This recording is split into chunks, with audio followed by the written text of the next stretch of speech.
record. Which camera is this? This is the old one. That scared the shit out of me. You know what I'm talking about, right? The fact that you just looked up and saw yourself and there's someone staying behind you? Yeah. Don't worry, it's Spock. And it looks like the microphone's right in his face, too. He's about to drop some logic bombs on your ass. This guy right here. That's Spock. Yeah. Yeah, my friends gave me that for my Christmas. That, Son Gohan there, and the bearded dragon. Nice. My man Chris printed that out. That's a 3D. He got a 3D printer. He's been playing with it. And he made that. He 3D printed that. Really? Yeah. It's pretty good. He said the machine like even manages to like clink it all together and make links. Like I asked him how he put it together, you know, because it's like it's chain linked on there, the joints. He said it does it. It prints it. It does it. The machine does it all. So you just gotta. It came out. Yeah. It came out ready. You know, I think he had to clean it up a little bit, like burrs and stuff on the ends. But yeah, like damn, bro. You get the right program and you learn how to use your machine correctly, you can make some pretty phenomenal stuff. That's good. Yeah. So he could make a business out of that. Technology. Technology is fantastic. It's scary how fast it's growing, but it's fantastic. Yeah. I'm sorry, with AI, 3D printing, I know people are making androids, and we've got, Elon is making his, Starlink. Not Starlink, and what's the one, the implant, the Neuralink? Yeah, Neuralink. That gives me the willies. What is that? That's the thing he's working on. It's an implant and the idea is to put it into people that are like paraplegic or quadriplegic or things like that, or they just have trouble in mobility. Yeah. That your nerve system in the human body is basically, it all operates on electrical impulse. So if you implant something in their body that amplifies those pulses, you could get back feeling. You could get back range of motion into somebody whose arm had been like paralyzed or something. Yeah. Or if somebody's paralyzed, paraplegic, quadriplegic, they can't walk anymore. If you implant these things in them, it goes from the base of your spine down your nervous system and basically jumpers your nerves. It's like seeing a blown wire in something and just making a new wire to go around it. It's kind of like overlaying the nervous system. Yeah. And so it's basically making cyborgs out of people. And it's like, no, I saw Terminator. I know how this turns out. Wow. I saw The Matrix. I saw Terminator. So it's not really like an alternate reality. It's more of like... It's now. It's happening. We are making cyborgs. No. Basically, human by human... But it's not like the 100 where you're going to have this and your mind's going to go up to another dimension, right? It's going to be a physical thing. The 100. Okay, I saw a few seasons of the 100. You didn't see the City of Light season? City of Light. Okay. That's where it's like they follow the drones. Like they travel for days following drones. There's this thing that gets implanted into your spine, like how you're saying, and then your mind goes into an alternate reality where yes, you could die and feel everything as well, but your body's here, but you're just stuck because your mind's somewhere else. I mean, that's not too far off. That's not too unplausible, because when you look at things like VR, you know, these Oculus, the Google goggles, the Meta goggles, whatever it is, you put it on your face and suddenly the whole world, you know, you're not in your living room anymore. You're on the windswept plains of something fighting dragons, or there's robots flying at you and you got to smack them down or whatever. Yeah. You put that on. Yeah. I mean, perception is reality, supposedly, or at least what you see, you think, you know, so you start to react to that. So, you know, if you can combine that with Neuralink, it's not too unfeasible. that there's going to come a time where you just plug into this thing, and it doesn't even have to be a physical plug. It'll just be, Wi-Fi signal. You sit down, you have your console, you press go. Your mind is in your mind is in GTA. You're playing GTA, you're playing World of Warcraft, you're playing Baldur's Gate 3, As whatever. your personnel. Yeah, you're in your avatar. Your mind is in your avatar. Nice. That's not too. I'm 20 years tops. If it takes them any amount of time, We're gonna live to see it. we're gonna live. We will see Sword Art Online in our lifetimes. Nice. That terrifies the crap out of me. I'll be content. No, I'm not. Well, okay. You know what? Here's where the silver lining. I'm going to be the old curmudgeon. Get off my lawn. I don't want an electric car. You will pry my push rod cast iron engine block out of my cold dead fingers. There you go. I've driven the same. I was talking to Adam the other day. Side note. Yeah. And he asked me how long I'd had my car. I had to stop and do math. I'm turning 40 this year. I started dating Beth when I was 22. We got that car shortly after. I've had that car for like 17 years. Wow. You will pry that thing out of my cold, dead fingers. And what have you done to it as far as mechanical? Not nearly as much as it deserves. That thing is a beast, dude. It's a No warrior. engines? I've only opened the engine once because I stripped a spark plug. But it's the original engine. And transmission. When's the last time you did a clutch on that thing? I have done one clutch. In 17 years. I did that clutch about at least 8 years ago. Wow. I don't know what kind of mileage I don't remember what the mileage on that is, but I know that I was working at DPS at the time. So I put it somewhere between 2015 and 2019. Mm-hmm. And yeah, And what year is that thing? it's a 93. I had the flywheel resurfaced, did the pilot bearing, thrust bearing, and all that jazz in there. Mm-hmm. I really took my time with it because the weather was good. It was summer, so I was able to ride my bicycle. That was before Lily was born. And Beth had her car. She has still the Dynasty. So I was really able to kind of take my time with it. So I had it at my dad's house in his backyard, all jacked up. Yeah. Dropped this, took the transmission out, cleaned it, just polished it all up. It doesn't have a cradle, but it has two pieces of subframe. So I dropped those down, cleaned those, spray painted them, put sealer on it, Yeah. and did all that. Cleaned the engine bay, did a lot of work. It's like, if I'm doing this, I'm in it to win it. In it to win it. Yeah. And so I did all that. That's crazy. So Yeah. it's been a warrior. That thing is the toughest little bastard. It's got the Millennium Falcon vibes, man. Toughest I hunk can of junk feel it. you'll ever see. And it still runs good. Hells yeah. I could cruise at 80. I drove it to Long Beach one time. Back when I was in Amway. What is it? It's a 93 Cavalier? 93 Chevy Cavalier RS with a 2.2 overhead valve, 5-speed manual transmission. Wow. And it's got... Steven hints you at it, huh? A lot.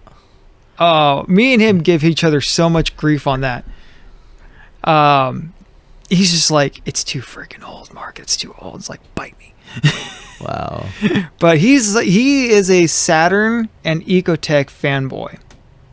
He doesn't dog on my car nearly as much as I dog on Ecotechs because we see Ecotechs fall on their faces so often. Specifically, the 2.4. There is something magical. Him and I were talking about it. Like, there is something slightly magical about the 2.2 displacement. That those engines just tend to tough things out. Yeah. I mean, you think about The 2.4 is completely garbage. The Ecotec 2.4, yes, Yeah. it is. And even the Toyota 2.4 in the Scion TC wasn't as good as its predecessor, the 3S GTE or 3S GE that was in the Celicas. It was a 2.2. Yeah. I think, and then you had the 22R, the 22RE in their trucks. Those things were just little workhorses, man. Those little trucks for went sure. forever. There's just something weird about the 2.2 displacement on a 4-cylinder engine. They just tend to be a good engine. I don't know what it is. They're just good. They're warriors. It's just something about that category. Yeah. But 2.4 is just too much. They just try to do too much. Over-engineered. That's why I give him so much grief, because his Saturn is an early, I think it's either a 2.0 or a 2.2. So we got one of the good ones. Yeah. But I dog on him because Saturns are just weird little rot boxes. Yeah, they are. They're weird. They're plastic-bodied rot boxes. What does he have? He has a Saturn? He's got a parking lot. Of Because course. he's got his little Saturn, he's got his Sonic, he's got his Blue Ranger, and then he bought that white one that he rebuilt, and he's got a red Celica, and then so that's like 5 vehicles right there. Yeah.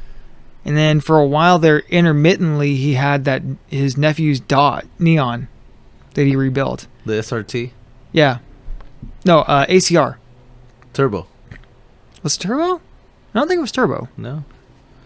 It may not be turbo. Yeah, you're right. And that little punk does not appreciate what a gem it is. Don't tell him I said this. Yeah. That little punk nephew of his does not appreciate what a gem that is at the AC of an ACR. Yeah, he doesn't. Things are a dime a dozen. Well, those things are 1 in a million because the ACR was limited and they didn't really advertise those much. And you're not going to find a lot of 2-door neons. And so that was an options package that didn't get selected a lot. So there's not a lot of them that were made, and there's fewer of them every year. Yeah. So to have one like that, that's like finding finding another really rare car people don't appreciate enough. An 85 Toyota Corolla GTS that still has its original engine and everything, but hasn't been drifted into a tree yet. Yeah. Yeah. And then you hand it to your 19-year-old nephew and you watch him drive it into the ground. Wow. That's what Steven did. He said that neon, I kind of dog on it because it's a neon, and neons are just low-hanging fruit. They're easy to pick on. And they became into a Dodge Nitro. What the hell is that? Nitro. The Dart. The Dart replaced the Nitro? It's like a SUV Jeep looking thing. Yeah. What the hell? You remember those or no? Kinda. You seen one? Yeah. And then they tried to bring it back around with the new Darts. Yeah, they tried to replace. They tried to rebound with the Dart after the Nitro failed. Failed miserably. How the hell did you put a 4.0 in a fucking SUV and make it look like shit? That's Fiat, baby. That's Fiat for you. Wow. Because Chrysler got bought by Fiat back in 2009 when everything went out of business. That's why the New York Chryslers have a different emblem. Well, Chrysler Corp has changed its emblems several times. Dodge, Plymouth, Chrysler, they've all had several. The only thing that's been fairly consistent is the Chrysler script and the Plymouth Pentastar. Mm-hmm. The Pentastar has been. Dodge has those have been the two most consistent emblems. And the Ram. Yeah, but that didn't start till the 90s. The Dakota sign? I mean, the Ram sign? The ram's horn head thing, yeah. I think that started in the 90s. Well, Ram's independent now, huh? They're trying to make it quasi-offshoot, but it's still part of the family tree. Because Ram, when you go buy a Ram truck now, it's just Ram. It's not Dodge Ram anymore. It's all FCA. It's all FCA. Fiat Chrysler Automotive. Yeah. Which is, it's owned by Fiat, So which what's partnered with Mopar? Peugeot to form Stellantis. So what's Mopar? Mopar is their performance division. Okay. You know what I saw the other day it was a 4Runner. It was what's Toyota's big SUV? Highlander. It might have been a Highlander or a Sequoia. Okay, probably. I think the Sequoia is a little bigger. Might have been a Sequoia because it was pretty monstrous inside. But on the back windows, the very back quarter panel windows, it had 3 stripes. It was a red, orange, yellow stripe diagonally across the quarter glass. And I thought, no freaking way. They had to have put that on there themselves. Red, orange, and yellow? Yeah, you know what that is? No. That's old school TRD colors from the 80s. Wow. Yeah. It could be original. No, dude, this car is way too new. They try to bring back a lot of the old stuff. Yeah, they're every trying. now and then. Everybody's cashing in on nostalgia. Yeah. But it's like, no freaking way. It's like, God. I mean, that's back in the days of, what was his name? Ivan Stewart. Do you remember the game Off-Road? We were talking about old classic games. You go to arcade, it had this 3 steering wheels, and it was overhead view, and you're just driving these trucks around these racetracks. I think so, yeah. Yeah, Ivan Stewart, he made his claim to fame driving for Toyota back in the 80s through like the Baja 1000. Okay. And that's how he got his nickname. Was he did one of those. Normally, in those races, they'd go a distance and then trade drivers or whatever. Yeah. Well, something happened, like his other drivers didn't show up or whatever, so he just manned up, grabbed himself by the balls, and did the whole course. If I'm remembering this correctly, I may not be, but just did the whole thing, and people are just like, dude, you're just made of iron. You are the Iron Man. That's funny. And, he did so well in that thing that people are just took notice of him, and they took notice of, hey man, what are you driving? Oh, you're driving a Toyota. What? What? Yeah, and that's when Toyota was really trying to Americanize the brand. So that was when they came up with the whole TRD, Toyota Racing Development. Those are the Toyota, the TRD colors, that orange, yellow, red stripe. That's cool. Yeah, I used to be hell into old school Toyotas. Kind of like it's almost symbolizes the K&N colors, right? Similar, yeah. Except they have a little bit more of a red orange instead of a yellow, right? I don't think they have yellow on. I'm drawing. I think a it's blank just on red that. and orange. Yeah. It may just be 2 colors. I think you're right. I think you're right about that. It is just 2 colors. But anyways, Yeah. hey, you know what? Tell these people who you are. I'm back. They're sitting there watching us prattle on about back. cars and whatnot. And Hi, folks. We're talking to this guy right here. Spock finds us highly illogical. Yeah, no, he's got a mic now himself. Yeah, let me get closer to him. What do you have to say, Spock? What do you got to say? What do you got to say about us, Spock? There we go. Looks good on camera. Does. It looks like he's just kind of peeking over. He's giving you rabbit ears. You know that, right? Yeah, I know. Yeah, so we're back again. It's 40 degrees right now? Maybe outside, but we got the heater running. 48 outside. Nice. It's about to reach You got to get this closer to you, man. 37 today. 37 tonight? Ugh, That's frostbite. cold. That's cold. There was ice on everything this morning. Well, I think it got down to 30.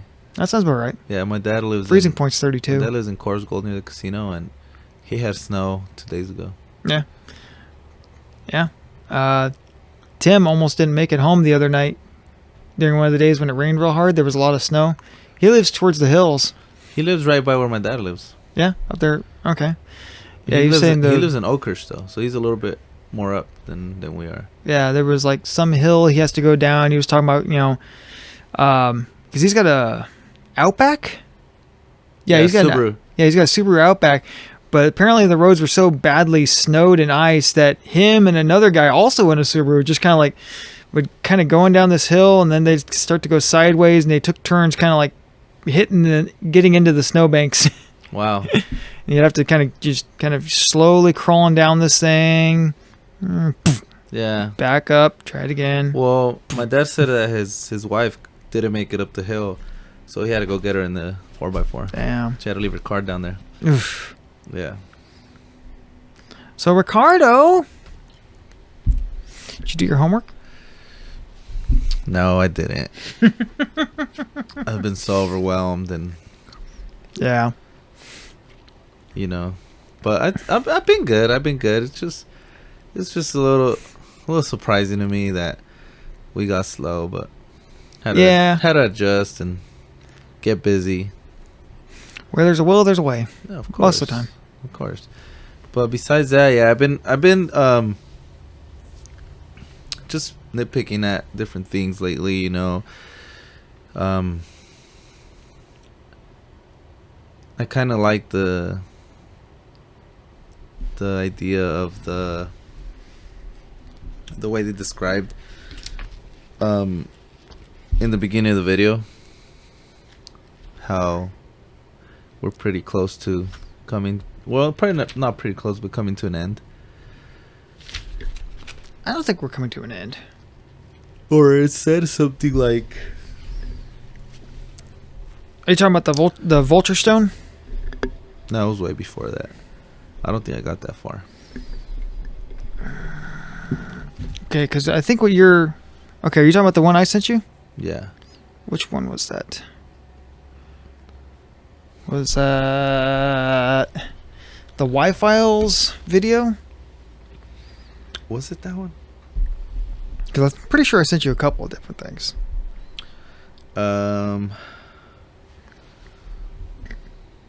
What he's talking about, folks, is we've been swapping videos back and forth while he looks that up. That one he sent to me was a channel on YouTube called Spirit Science. It was, I think, their 12th video, and it's called The Human History Movie. And it was interesting. It was thought-provoking. They make a lot of bold claims. They make a lot of assertions and interpretations. And wisely, they say right at the beginning, try to keep an open mind, judge for yourself, and do your own homework. And so I'm going to echo that. Yeah, it was that. And try to keep an open mind, but do your own homework and decide for yourself. And try to bear in mind that for the longest time, we were told human society started 6,000 years ago.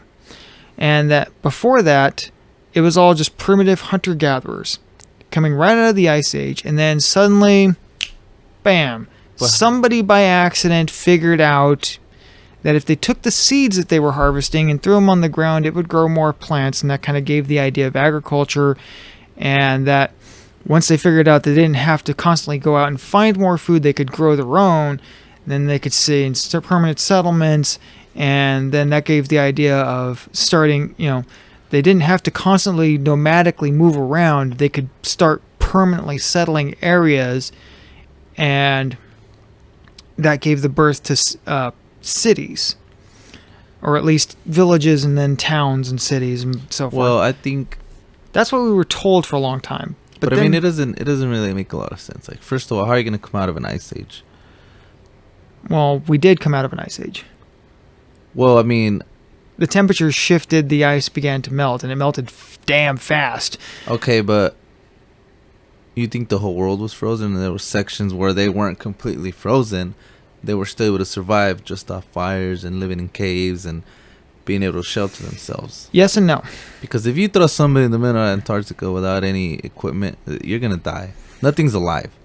Yeah, there's no vegetation, there's no plants. I mean, you're going to die. So there had to be warm areas where people were able to sustain life, and the ones that were left over are the ones that continued. Okay, so that was the narrative that we were told for a long time, that society started 6,000 years ago. But then we dug deeper and deeper into the ground, and we found different things. Well, we're still finding things. And we're still finding things. We found things like Göbekli Tepe and Göbekli Karba.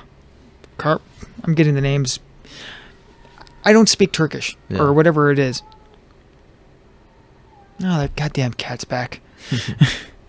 There's cats prowling the neighborhood, and I'm not sure if one of them's in heat or what, but every couple of days, one of them rolls through here making. They're probably cold. Yeah, they're cold and miserable, and they're not getting any sympathy from me because I don't want them. Yeah. There are people around here that feed them. They need to be there. They need to go there. If you're feeding it, it's your cat. Yeah. You have, by your actions, taken ownership of it. You're feeding it. You're giving it things. That's your cat. Get the heck out of my yard. Yeah. Get off my lawn. I like that. That's me, man. I'm that guy. Get off my lawn. I didn't start the fight. He did. I don't care. So pretty much. Okay, so the 6,000 years ago narrative that we were told for a long time turns out to be incorrect. And this is what I enjoy about science. All of this idea of, Darwinism, the idea of evolution. Yeah. We didn't even, the Origin of Species? His book, that's made the idea of evolution mainstream. So you believe in Darwinism? I do. I believe in the idea of evolution. So the idea, but you don't settle there. What do you mean settle? Like to you, that's not how we became to be where we're at right now. Or do you just like the idea and the fact that we evolved, but not how a monkey to a human, because there's still monkeys here. You believe that we evolved to society and grew within ourselves and pretty much adapted to the environment.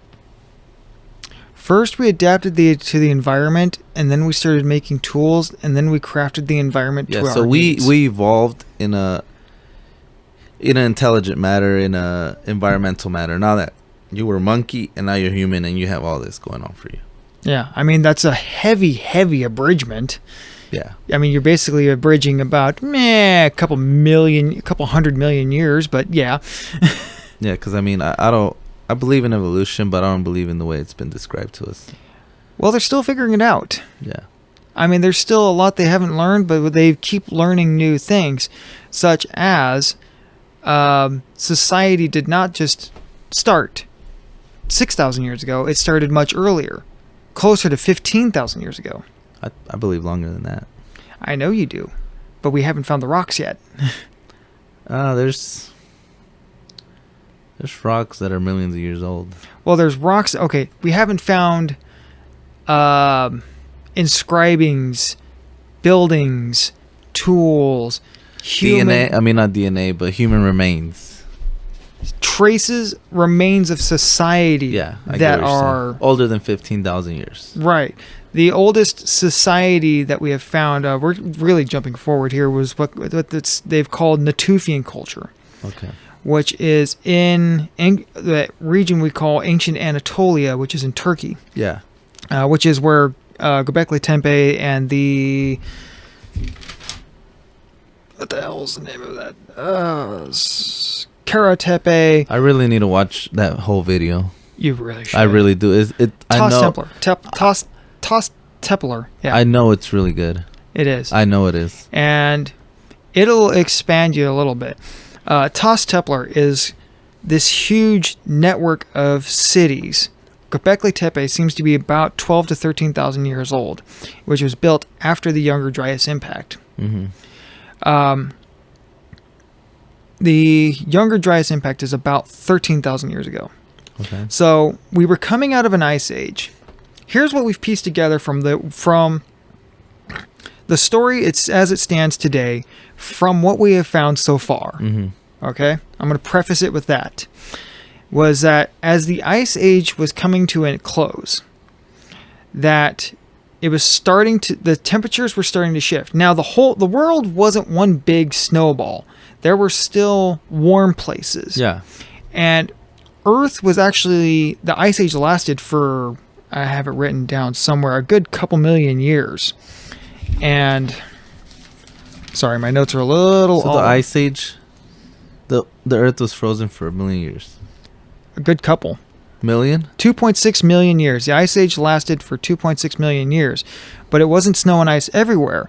And closer to the equator, say from north you've got that narrow band of land there, which also leaves available east of that, which would be most of what is mainland China now, and the Himalayas. I think parts of Japan, and no, Japan's too far north because we're right in the equator. So I'm trying to think. Korea? I think South Korea is too far north. Maybe South Korea. I think South Korea is right there. Yeah. India would have been warm. Parts of, I think, Southeast Asia,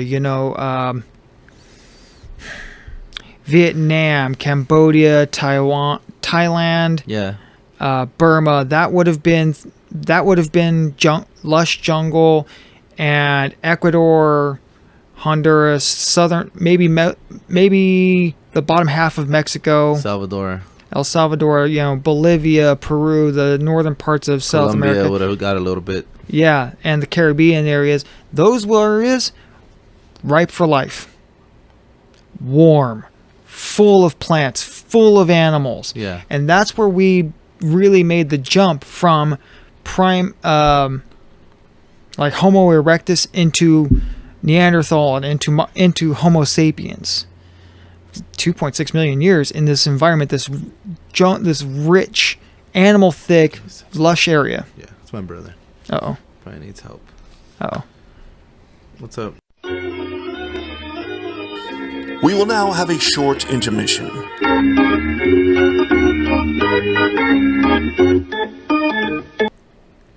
That one's on.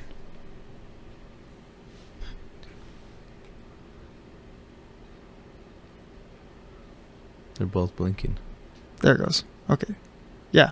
Okay, there we go. Yeah, so that's where we evolved into Homo sapiens. Okay.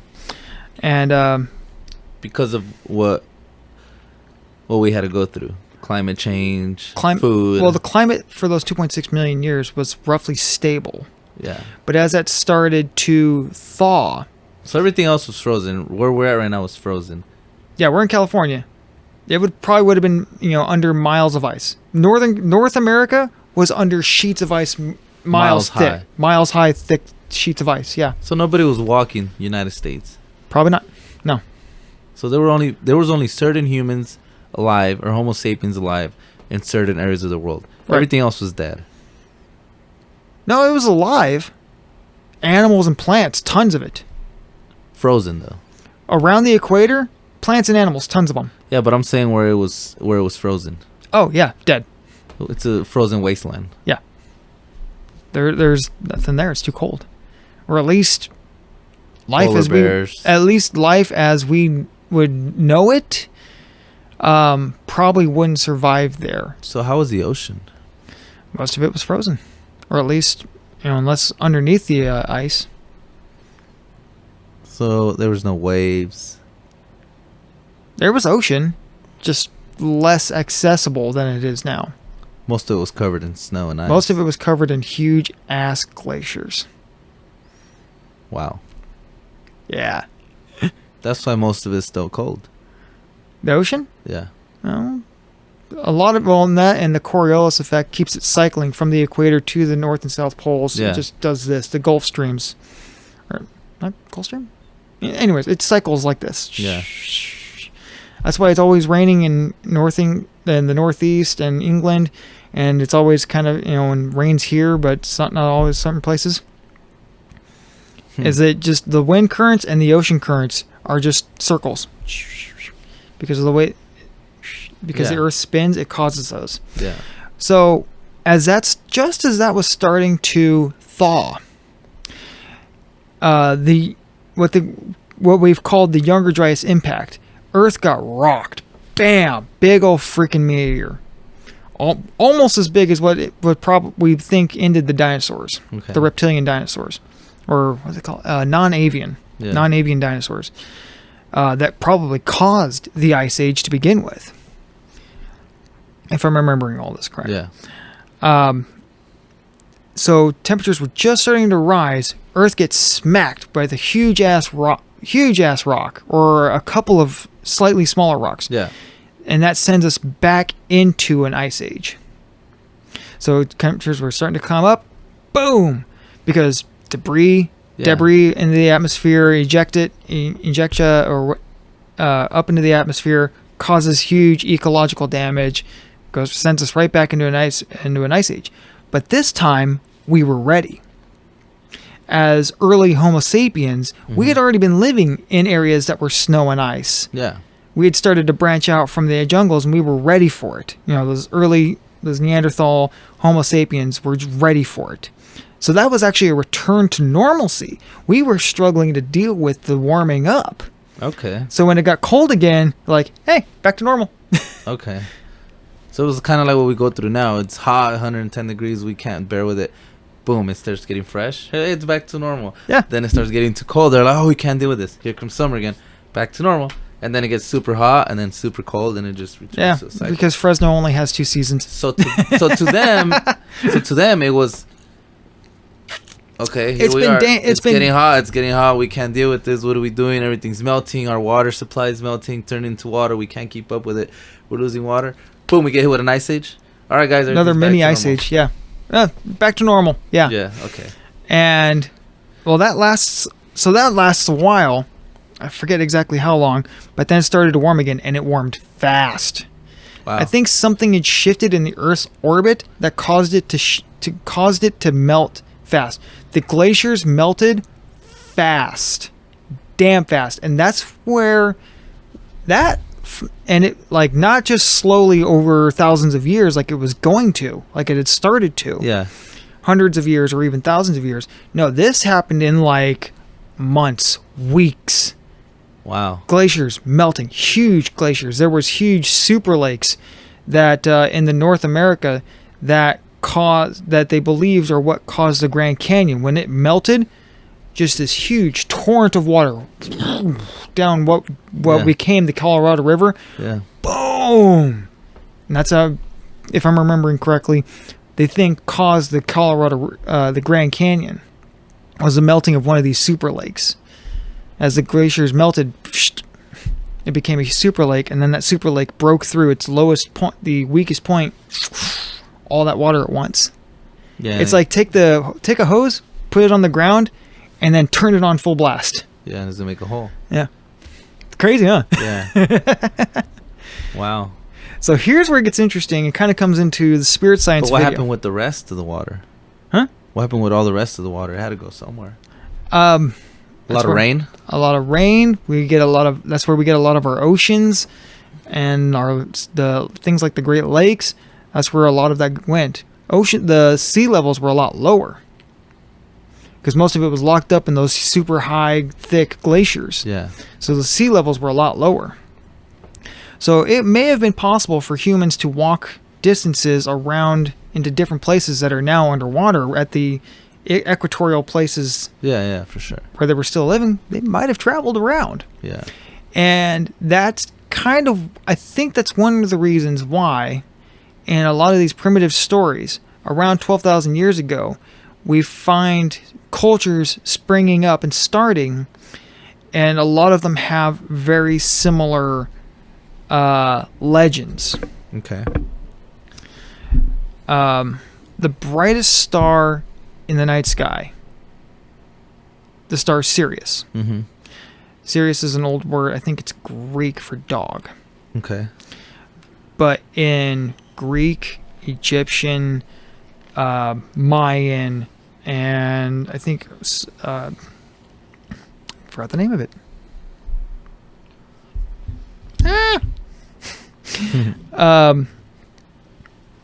I'll find it later. There's why is it we find the star Sirius is referenced in so many cultures? Now it's the brightest star. Yeah. So these people staring at the night sky, all taking interest in the brightest star in the sky, that makes sense. But why do they all have very similar names for it? In a lot of these early cultures, it's known as either the dog star or the wolf star. Well, and you also got to think about it. Back then, they didn't have phones, so it's not like they would call each other and be like, "Hey, this is what we named it. Make sure you name it the same." That's why it gets very interesting. Yeah. All these people in different places around the world, they shouldn't have been able to talk to each other, and yet there's similar stories. Yeah. That means they traveled. They traveled. Maybe they all spread out from Anatolia, something like that. I don't know. But so about 12,000 years ago is,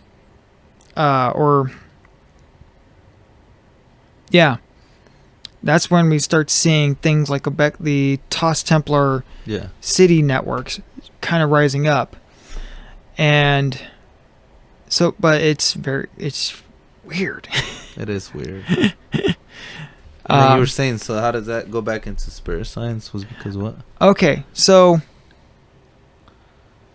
in spirit science, okay, so let me wind back my notes just a little bit.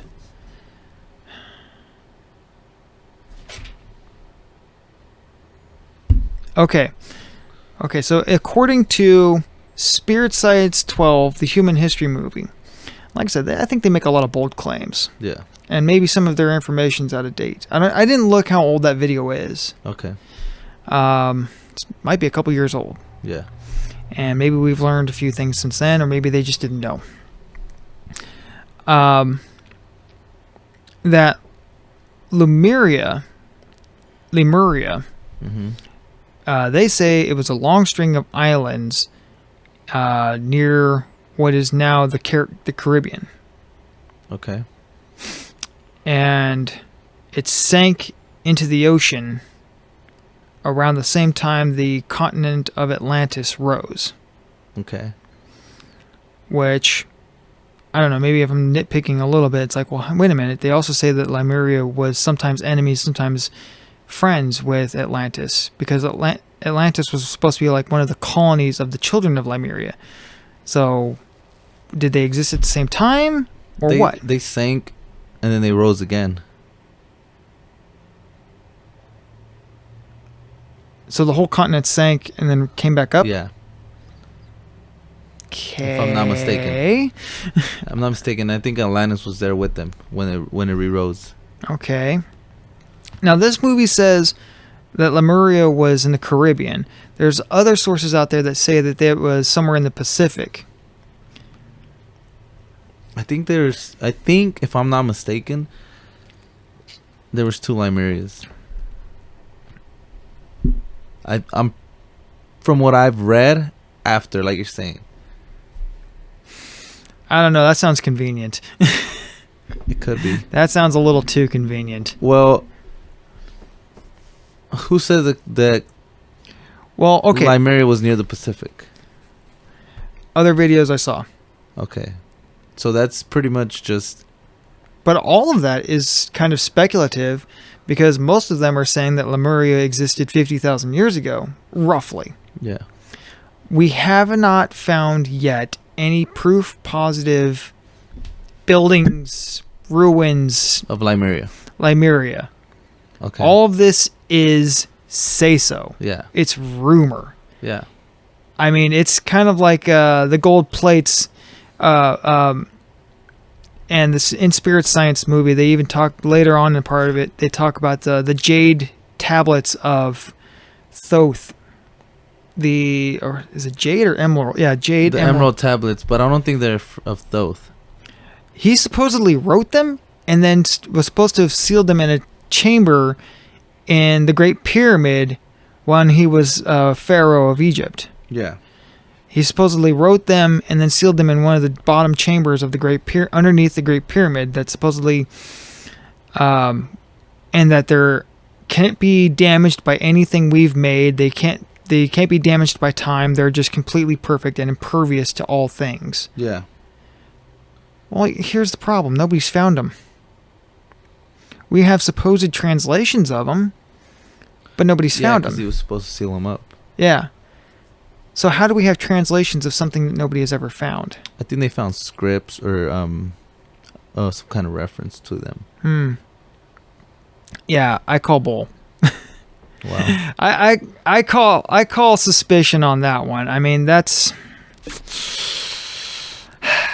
I mean, how would you know there was 12, and how would you know that they were emerald and made out of this material? I mean, you could make it up, but I mean, such a weird number, and then Well, I'll give you another example. A young man was traveling through the woods, and an angel came to him and spoke to him and said that you will be the prophet, the leader of a people, and that you will find the people that lived of this area. He was from a group of people that moved into a land, and they displaced the natives. We said, go unto the natives. They are the lost people of an ancient race, and you will need to find them and bring them to your fold. okay, And that as proof of, and then the angel led him to where there were these 2 golden plates with inscriptions on them. yeah, And it laid down the story of how it is that this ancient race was lost, and that these native peoples were the inheritors of this legacy, and that he needed to be their leader and bring them to light, and to start a new school of faith and new tradition growing from that one. So he took these gold plates, but of course it's in an ancient language. Nobody can read it. He couldn't read it either. So the angel gave unto him the blessing of these stones that you could hold to your face, look upon the plates, and you would be able to read them. They would translate it into any language. Whatever the language the viewer spoke, the stones would translate them to. okay, So he took it to his best friend and told him the story of how the angel led to him and how it came to him and led him through the woods, and he found those things. And so he had the gold plates in a hat, and that he looked through the stones and read the story to his friend. Does that sound plausible to you? And they wrote translations and passed these translations to people to get them to follow their this new faith, this new school of thought. I guess at that point it's just preference. But does it sound at all plausible? At least as plausible as the jade tablets of Thoth. Well, I mean, there was no angel involved with the 12 tablets. What would you call Thoth? He was a prophet. He was a prophet. Okay, what's the difference between a prophet? Well, I mean, the angel came to this guy and told him that he would be the prophet. Yeah. Nobody's ever seen an angel. Plenty of people say they have. Who? Plenty of people say they have. I mean, they're mentioned heavily in the Bible. An angel came to Mary and said, "Have no fear, I have brought blessings unto you. You will be with child." When she was on her way to Bethlehem, when Joseph and Mary were on their way to Bethlehem, being of the house of David, the whole nativity scene that we all celebrate every Christmas, an angel came to her. Well, we go back to the same thing, and that's what she said. That's what she said. Yeah. Okay. You want to know? Did you recognize the little story I told you? Yeah. Yeah. You recognized it. What is it? What about the gold plates? An angel came to the individual, led him to the plates. Couldn't read it, so provided him with the interpretation to read it, wrote it to his friend. Do you know what the new school of thought is? No. It's the Book of Mormon. Okay. That's what that is. That's the story of Joseph Smith supposedly finding the gold plates, and the translations from those gold plates were the tenets of the Book of Mormon. Okay. How many people have seen those gold plates? None. Exactly the same number of people that have seen the gold plates of Thoth. Emerald plates of Thoth. The exact same number of people. Yeah. Yeah, people still follow it, right? Exactly. They believe in something they've never seen, and that's why I throw suspicion. So,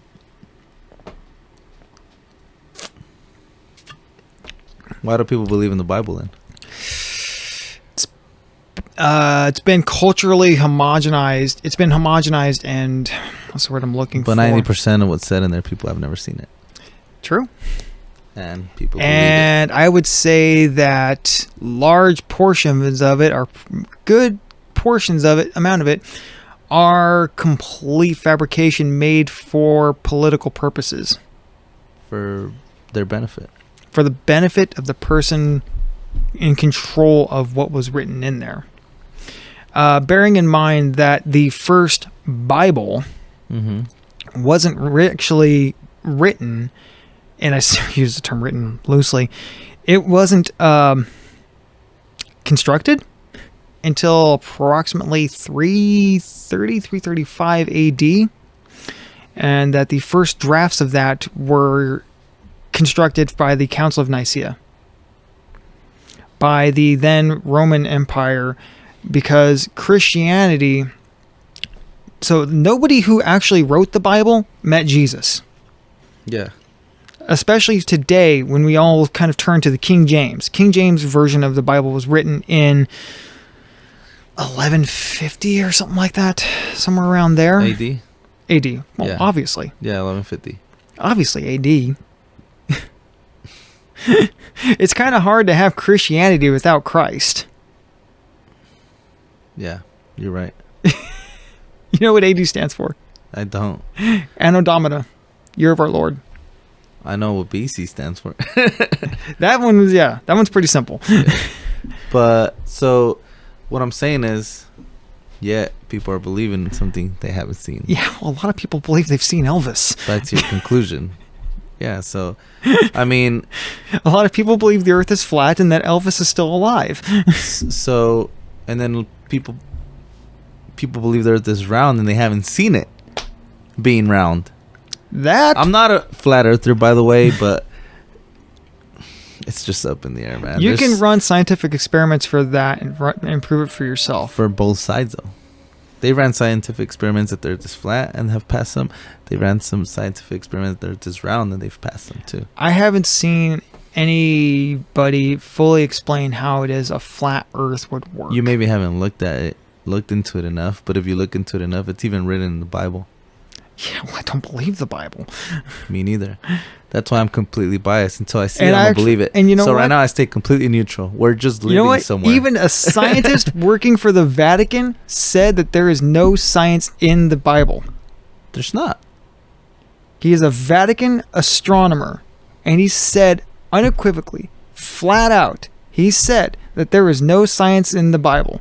It's in the Bill Maher movie Religulous. He actually gets to interview a Vatican astronomer, which is how do you get that job title?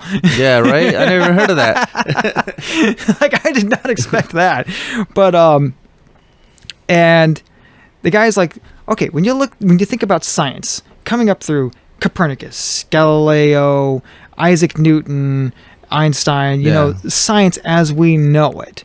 The laying down from Galileo to Newton and Copernicus, and all that. And then you think about when the Bible was written, especially the Old Testament. The Old Testament supposedly takes place in the Bronze Age. Okay.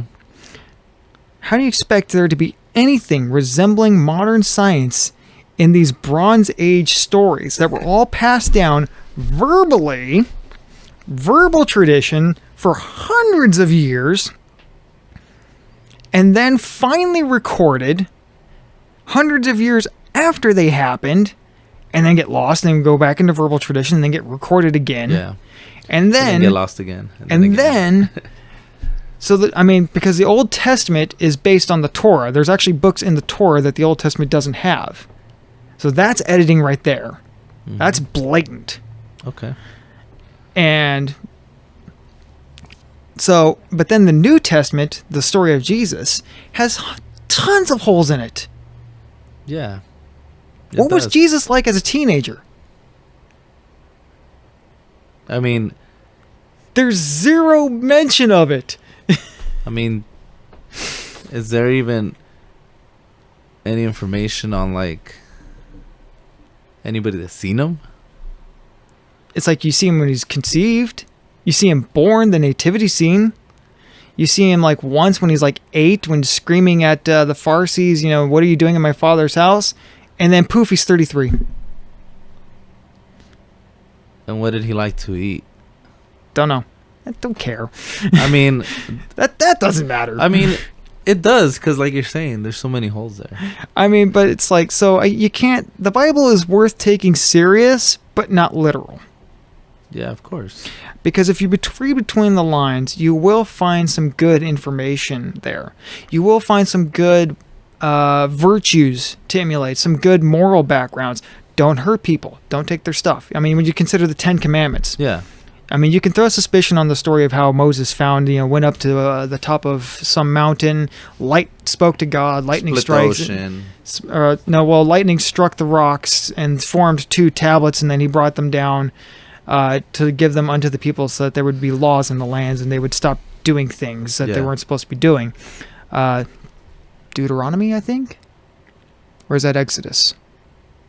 One of those 2. Mm-hmm. You could throw suspicion on that.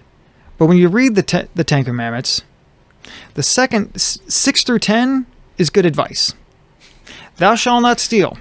Thou shalt not kill. Thou shalt not commit adultery. Thou shalt not bear false witness. Thou shalt not covet. Mm-hmm. It's good advice. That's good stuff. Don't hurt. Don't steal. Yeah. Don't murder people. Don't hurt people. Don't cheat on your spouse. Mm-hmm. I forgot what was it. Covet. Covet was the last one, which is don't be greedy. Yeah. It's okay to kind of want things, to aspire to have nice things, but don't be greedy. Yeah. So that's why I can still that one makes the list. And don't lie. Yeah. Bear false witness. Don't lie. So don't steal. Don't take people's kill. things. Don't hurt people. Don't take their stuff. Don't cheat on your spouse. Don't lie, and don't be greedy. That's solid. If you can do that, you'll have a decent life. What year was the first person that got married in? I guess it depends on how you define marriage, but fuck, I don't know, 15,000 BC? So marriage has been around that long? Maybe. You'd have to ask somebody. I mean, I'm speculating a little bit here but the Natufian culture dates back to approximately 15,000 years ago. And then there was actually run-ups to that, the pre-Natufian culture, which led to that. That lasted for like 23,000 years. Yeah, pre-Natufian culture. Yeah, that goes back to about 23,000 years. And they call it a culture because I don't know if they found any written language, but you find pottery, you find jewelry, you find clothing, you find burial mounds. They actually had agriculture. Okay. And coming back to the Younger Dryas with the Ice Age, what makes that interesting is that the 15,000 year mark, that's pre-Younger Dryas impact. Mm-hmm. And that there was also another one,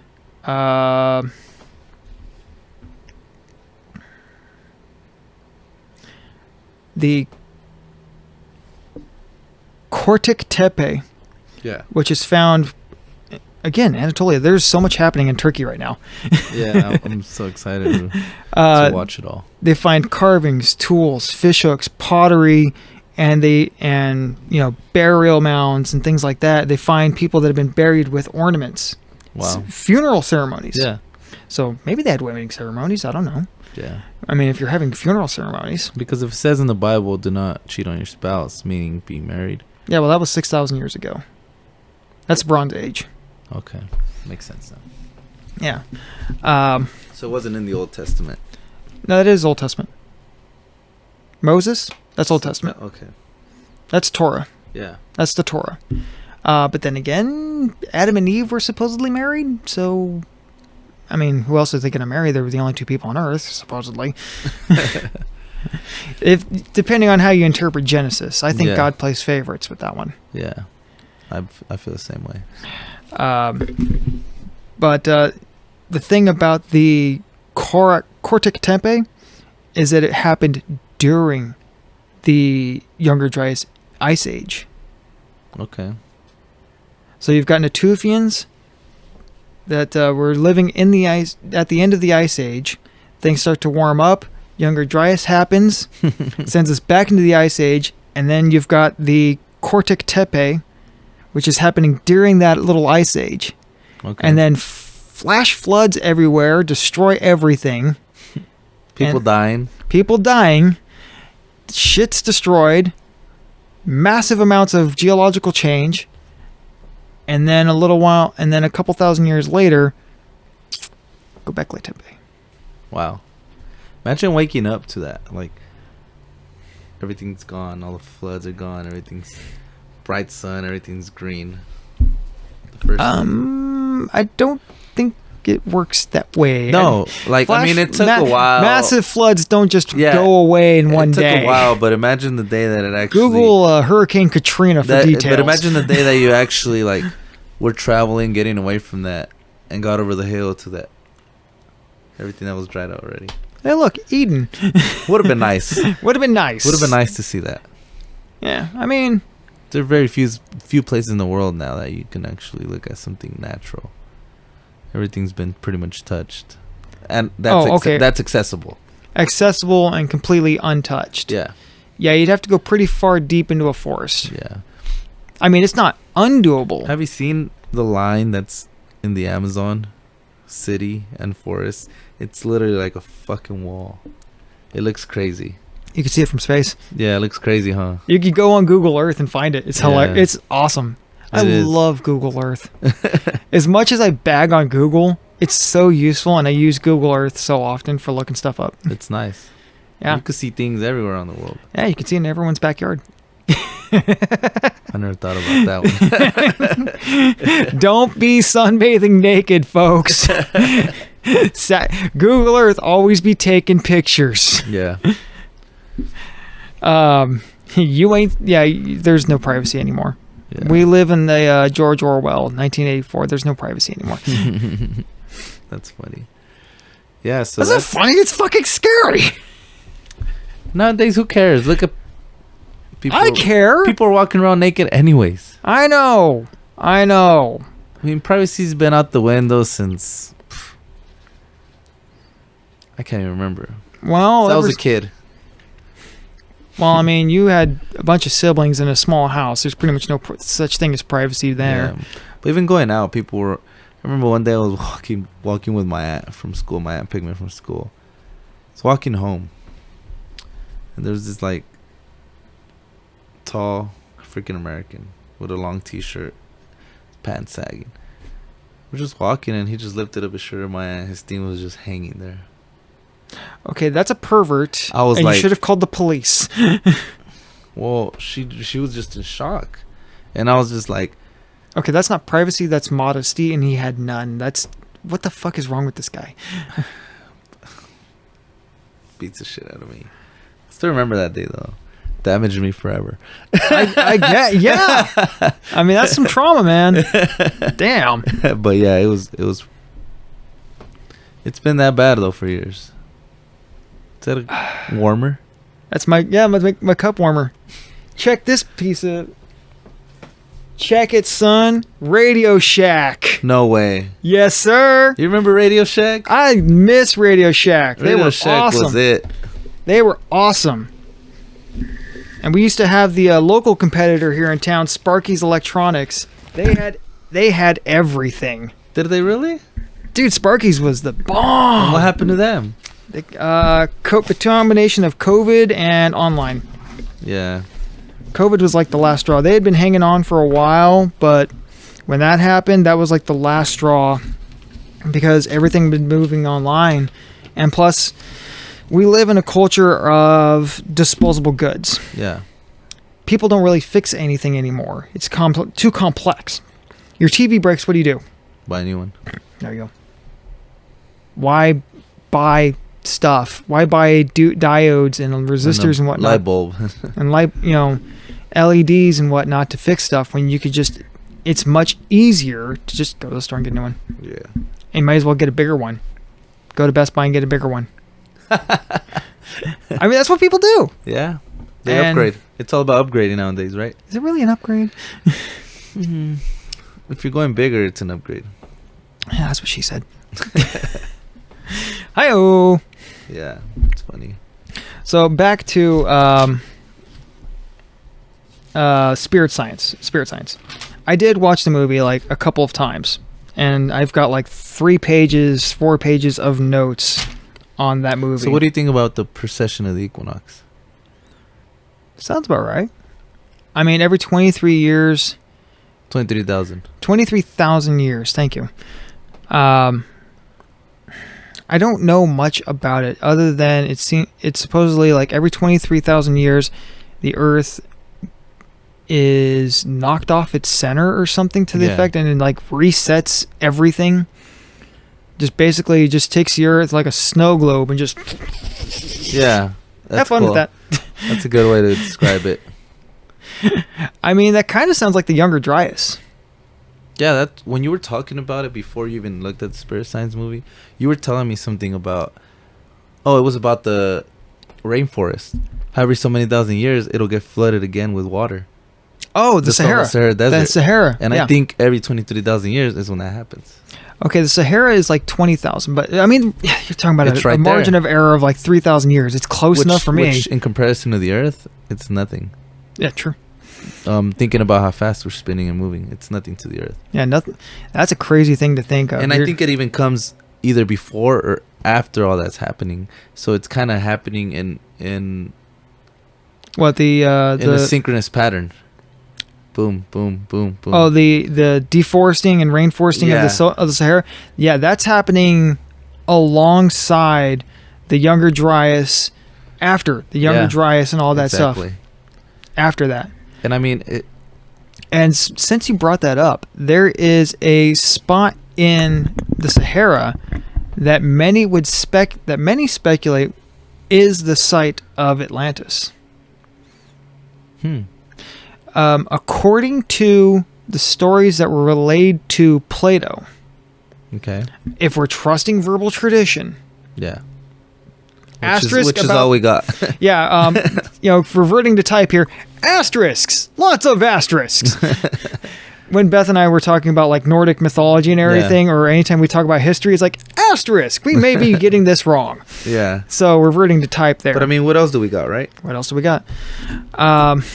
Archaeological records. Yeah.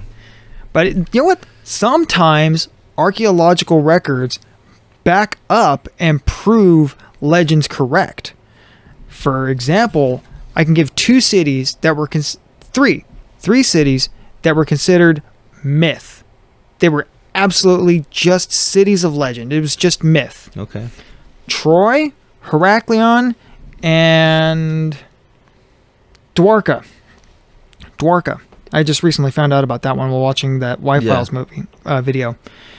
And those three cities, to any archaeologist or anybody up until the last 100 years, maybe even more recent than that, the last 50 years, maybe, was considered pure myth. It was myth and legend. Nobody knew where they were.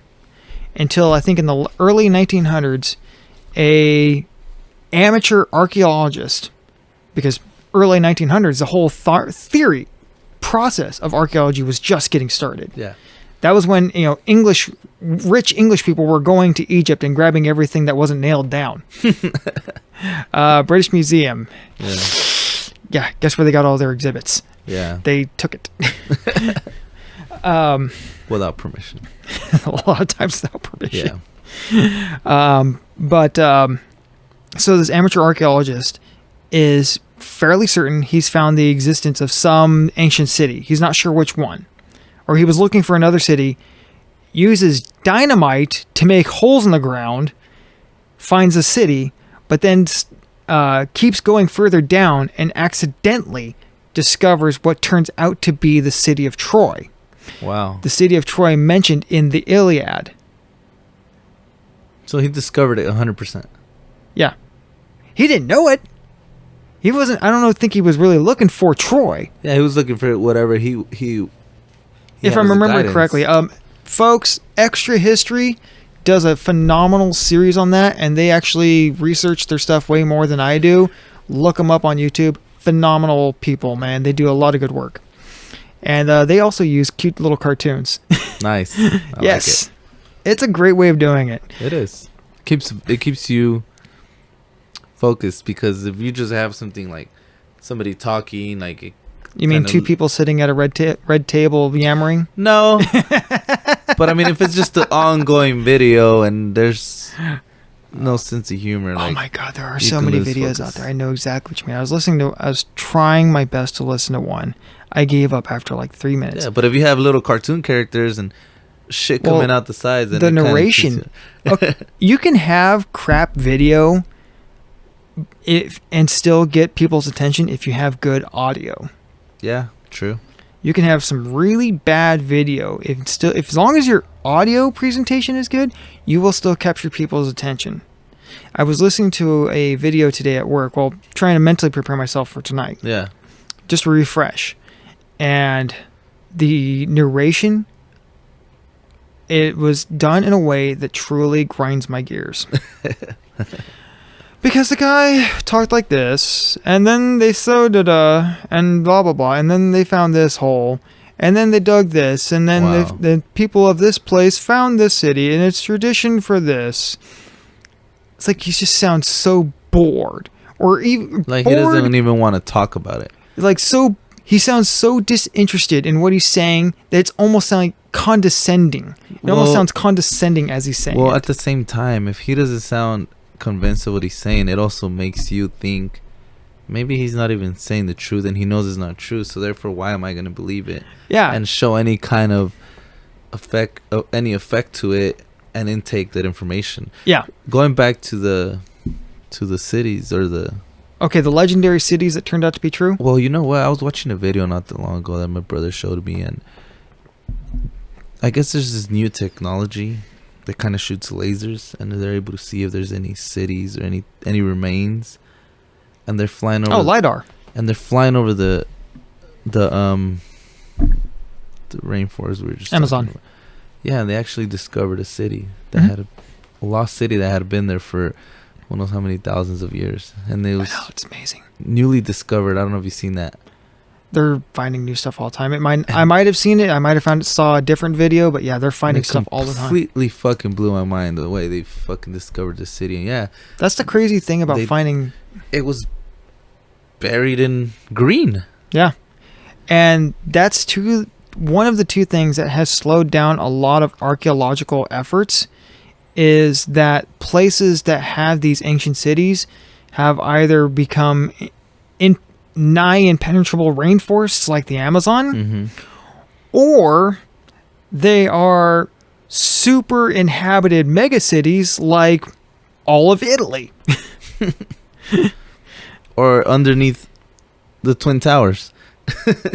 I don't know if there's a whole lot of ancient societies under the Twin Towers, but maybe. No, but I Maybe. mean, like, in a sense to where you can't even reach it anymore. Yeah, you can't. Good luck trying to do any Yeah. sort of archaeological dig on Manhattan Island. It's Yeah. not happening. Exactly. It's not happening. You might get away with it on the outskirts of Albany, but you're not doing it in Yeah. Manhattan. I don't even think you could get away with it in Central Park. It's like some of these mountains back then weren't even there. Depends on how far back you're going, but Yeah. I mean, tectonic plates, tectonic plate movement. That's studying that whole concept is really new. We didn't even start doing that until the 60s. That shit makes my head hurt. Tectonic plates. Yeah. The idea that huge land masses, continents, move around, Yeah. moving and grooving, and it's still happening. Mm-hmm. And that's what causes earthquakes. Yeah. That the Pacific Ocean plate is slowly moving.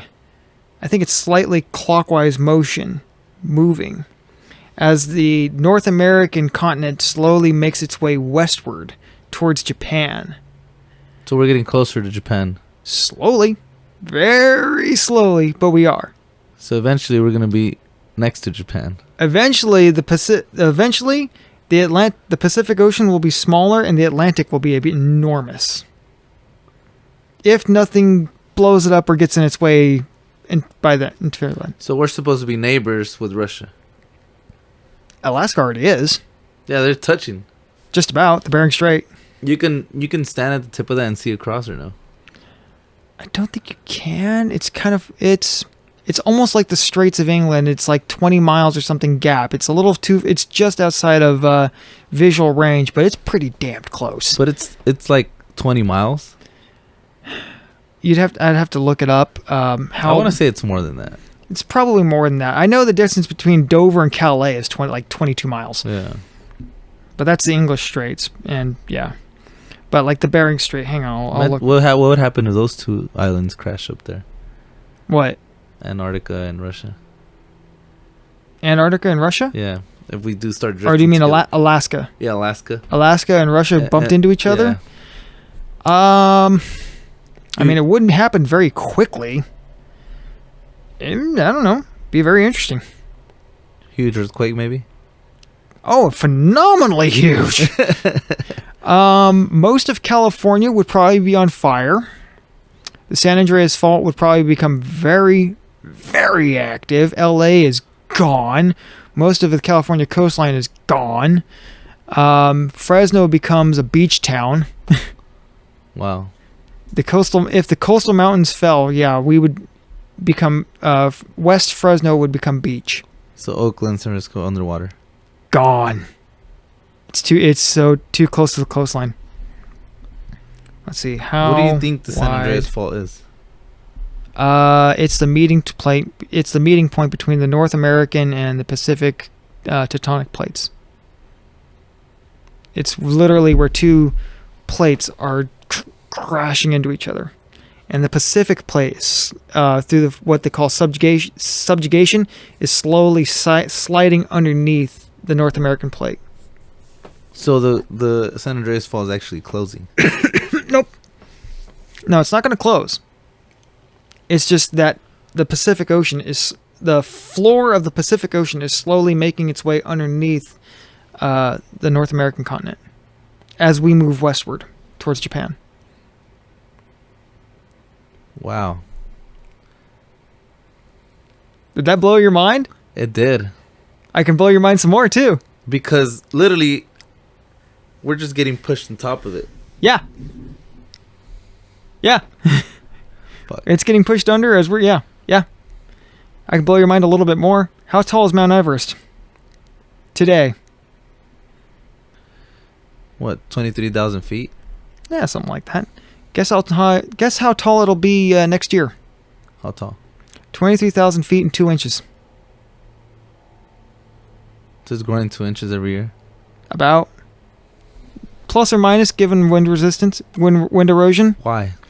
Because the Indian subcontinent is still pushing its way against the Eurasia continent. So that mountain's going to get as big as it can? It's growing. It is still growing from when the Indian continent, India, the country of India, sits on its own little tectonic plate, which I think broke off either from Antarctica or Africa and is moving north. Still moving north. Crashed into the Eurasia supercontinent. And as a result of that collision, it's pushing up. The two are pushing up against each other, and that's formed the Himalayan mountain range. The top peak of that is Mount Everest. It's still growing at a rate of, I think the Indian continent is moving northward at about 2 inches a year. So it's just doing this? Yeah. But if it was doing this... That would be Ripperton, the town of Ripperton. It's doing this? Yeah. Remember we had those earthquakes a few years back? Yeah. Yeah. You can actually see the San Andreas Fault. You can go there and look down into it. Huge crevasse. What does it look like? Big damn hole. But just black, right? No, it's dark. It's a big damn hole. It gets dark down there. Take a flashlight. So you can never actually reach the bottom of that. You can. It's somewhere down there. And what's down there, water or land? Probably a lot of land. But, it's a cave, basically. You think something lives down there? Nightmare fucking nightmare fuel. Probably no oxygen, huh? Huh? Probably no oxygen. No, there's probably oxygen. Bering Strait, New World Encyclopedia. How fast is that moving? Wow. The boundary between the United States and Russia extends through the strait, while the strait's narrowest point is about 53 miles wide. Two islands in its center, Little Diomede and Big Diomede, bring the distance to the two nations in only 2.5 miles. There's 2 islands in the middle of the Bering Strait. They're only 2.5 miles from each other. So if you were driving, you could literally get across in an hour. Not even that. Dude, that's the difference between my house and El Mercado Super. 53 miles? 2.5 miles? No, I'm talking about if you were in the very tip of Alaska. Oh, okay. Not counting the islands. No. Not counting the islands. Just from mainland to mainland. Yeah. Yeah, that's from here to Hanford. Wow. In a boat, what? About 3 hours? Depending on the speed of the boat, yeah. Wow.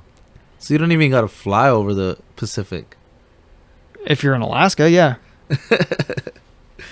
That's insane. I mean, that's what Sarah Palin meant when they grievously misquoted her when she was running for president. Yeah. They asked her, it's like, well, what do you know about foreign diplomacy? It's like, I'm from Alaska. What do you think I deal with she was the governor of Alaska. Yeah. It's like, what do you think I deal with every day? She's 50 miles from Russia. Yeah. That's crazy, huh? Yeah. They tried to make her sound stupid, and it's like, I could see Russia from my front porch. She never actually said that, but that's the media for you. Yeah. But it's like, yeah, when you're the governor of Alaska, I think you have to be like at least semi-fluent in Russian. I believe you do. Especially if you're on the island of Little Diomide, which is only 2.5 miles from Big Diomide, which belongs to Russia. 2.5 miles. That ain't shit. That ain't shit, dude. That is literally like the distance from my house to yours. So there's literally, in between that, there's 2 islands. 2 little islands out there in the Bering Strait.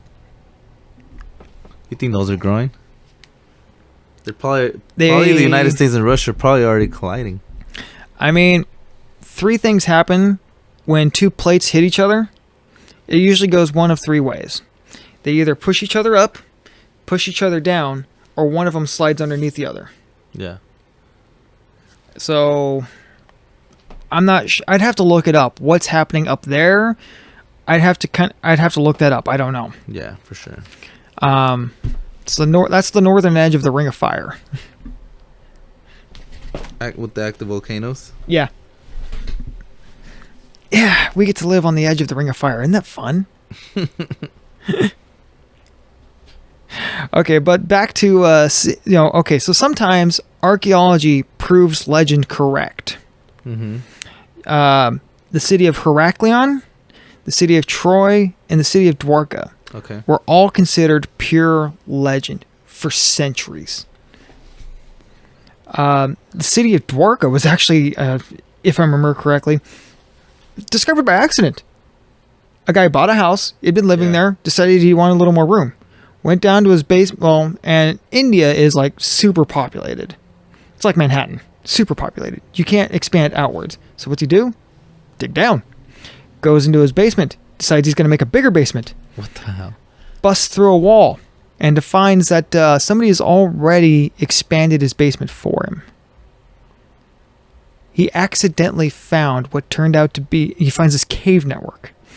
Busts through a wall in his house, in his basement. And there's caves. And there's this cave network. Starts exploring it. Tells the authority, I found this thing. I have no idea what this is. Wow. The authorities come by and they're like, this is ancient stuff. We need to get people. They find some archaeologists. They go in there and it turns out to be the lost city of Dwarka. Considered pure legend and a thing of fantasy for centuries. Wow. Damn straight wow. By accident. By accident. The guy found the city of Troy by blowing up pieces of area with dynamite. Yeah. Heraklion, at least they did that intentionally. It's in the Mediterranean. Yeah. It's off the northern coast of Tunisia, I think. Again, it was considered legend. Lost to the sands of time. Complete myth. Nobody knows where it is. Lost city. Mm-hmm. And so they were trying to find it. They read all these old legends. They found the manuscripts. People talking about it, where they thought it would be, where it was supposed to be, the descriptions of it. And because it existed, I think almost Bronze Age, pre-Bronze Age, and but it was swallowed by the sea. Like all these ancient cities, just swallowed by the sea. They found it though. It was in the Mediterranean. Wow. And that one they were finding it in, and that one they found proof positive that is it, that is it. And what would made it so weird was that it disappeared quick. So quick that people's personal belongings were still in the houses. Wait, what disappeared quick? The whole city. in the water? Yeah. Sank. After they discovered it. No. That's where they found it. They found it in the bottom of the Mediterranean. Okay.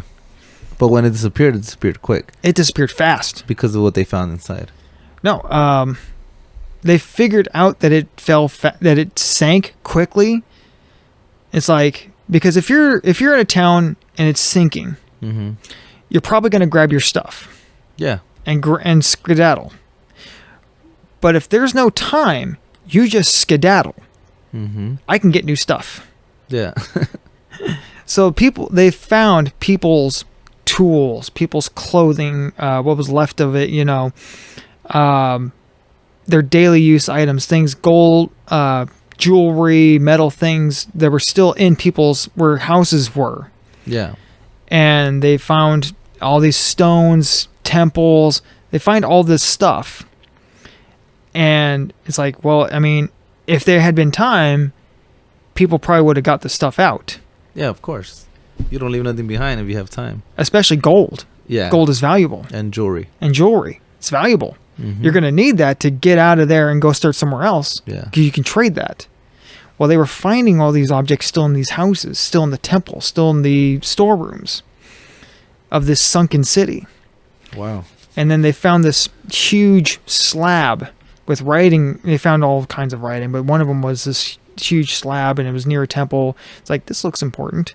Yeah. Brought it up, started translating it, and it was written in like Greek and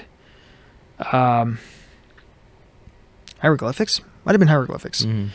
And so it was a proclamation written in two different languages, so that all would be able to understand it, declaring that the city, because it had two names. Heraklion, I think, was the Greek name, and the other, there was a different Egyptian name to it. So it's like, yep, this seals it. This is the lost city of Heraklion. Just because they found that tablet and interpreted what it said.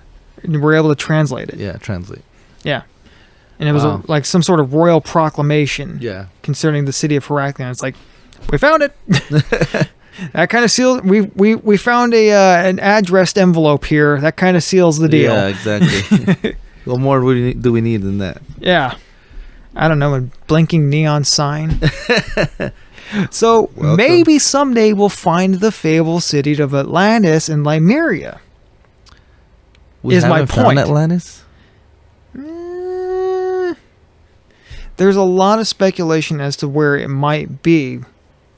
There is the Eye of the Desert, which is in the Sahara. It's 3 concentric circles, and to the north is a mountain range.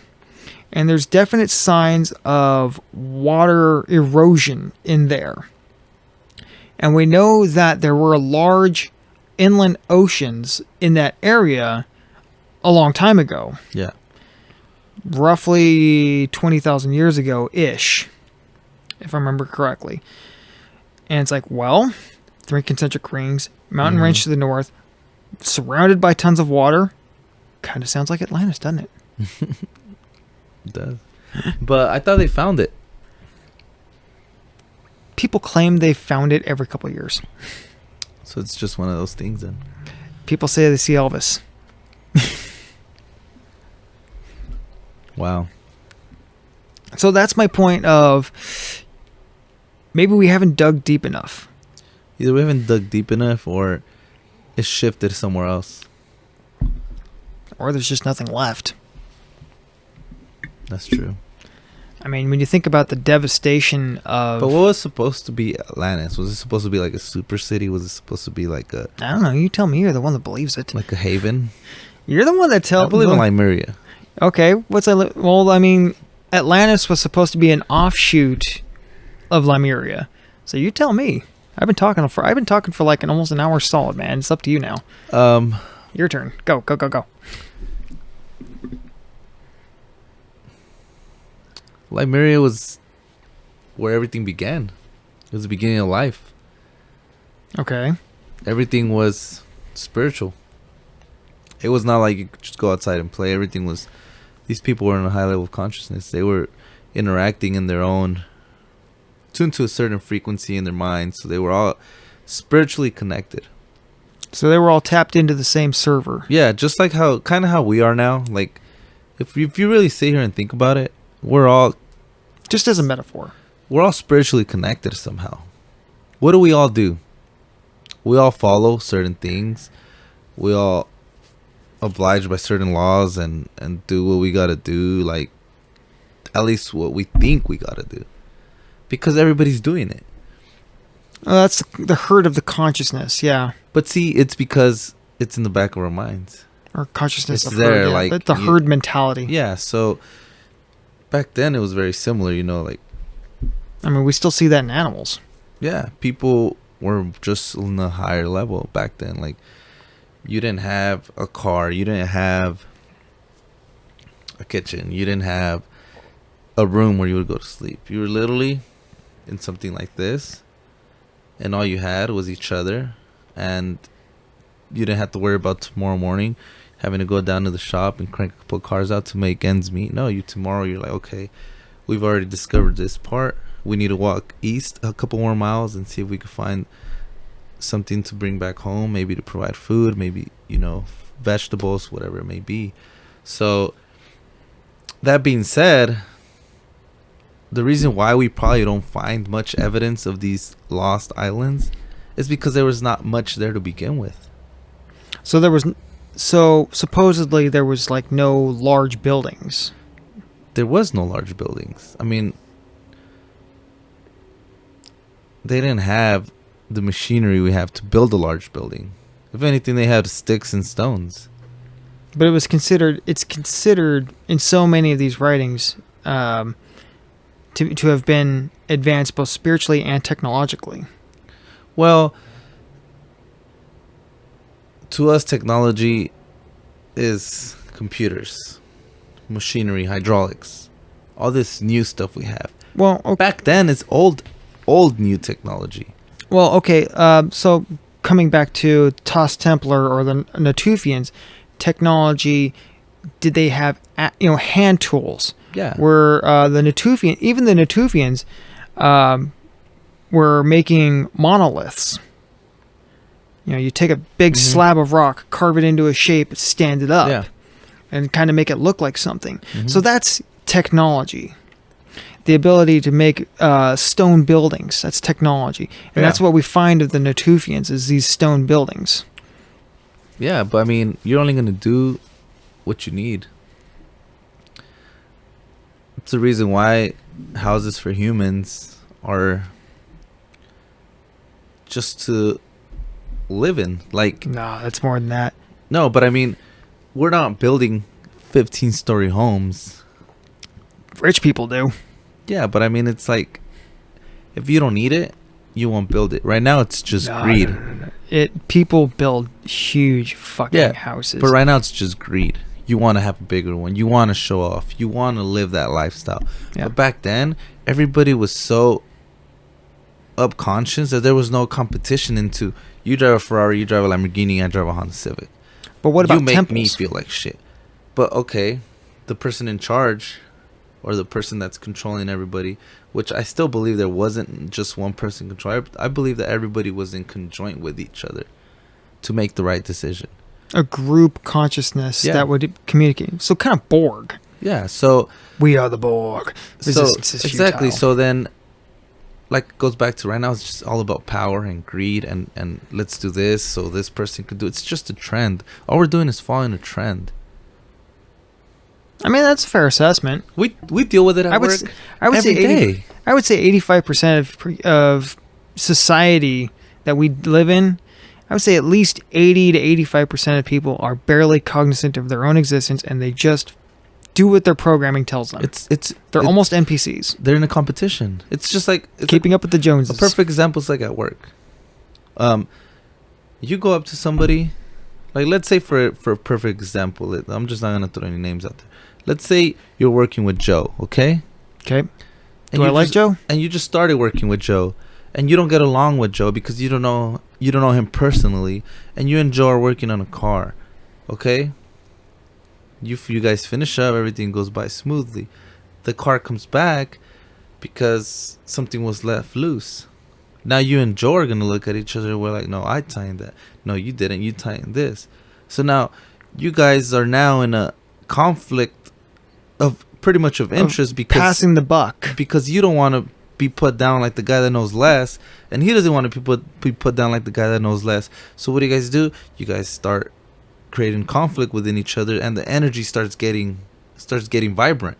Instead of a smooth flowing energy, like when you guys are working together, yeah, pass me this, okay, that's perfect, now it becomes vibrant. So now what? Who was it?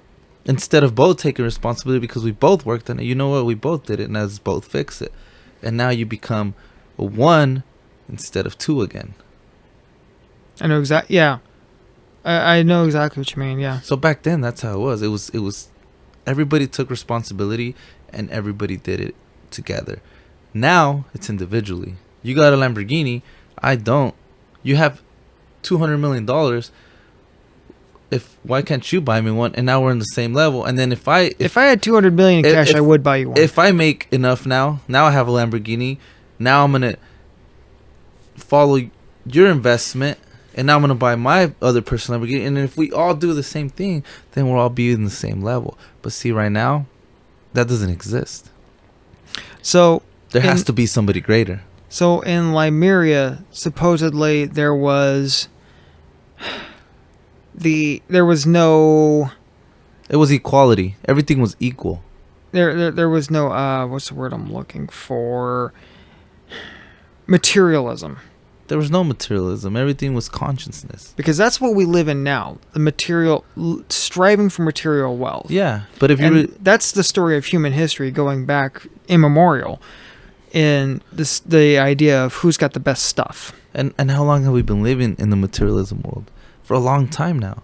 About 15,000 years. Girls want the bigger boobs. Girls want the bigger lips. They see something on TikTok and they want you to do it with them. Oh, there's some disturbing trends on exactly. TikTok. So back then there was none of that.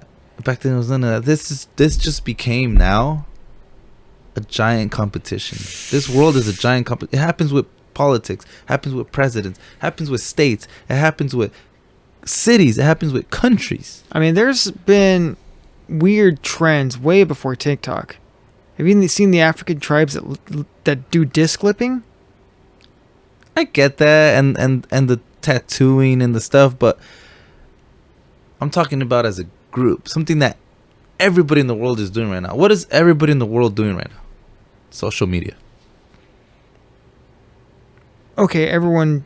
The Tide Pod challenge. How many people died? Not nearly as many as people think, but a few, yeah.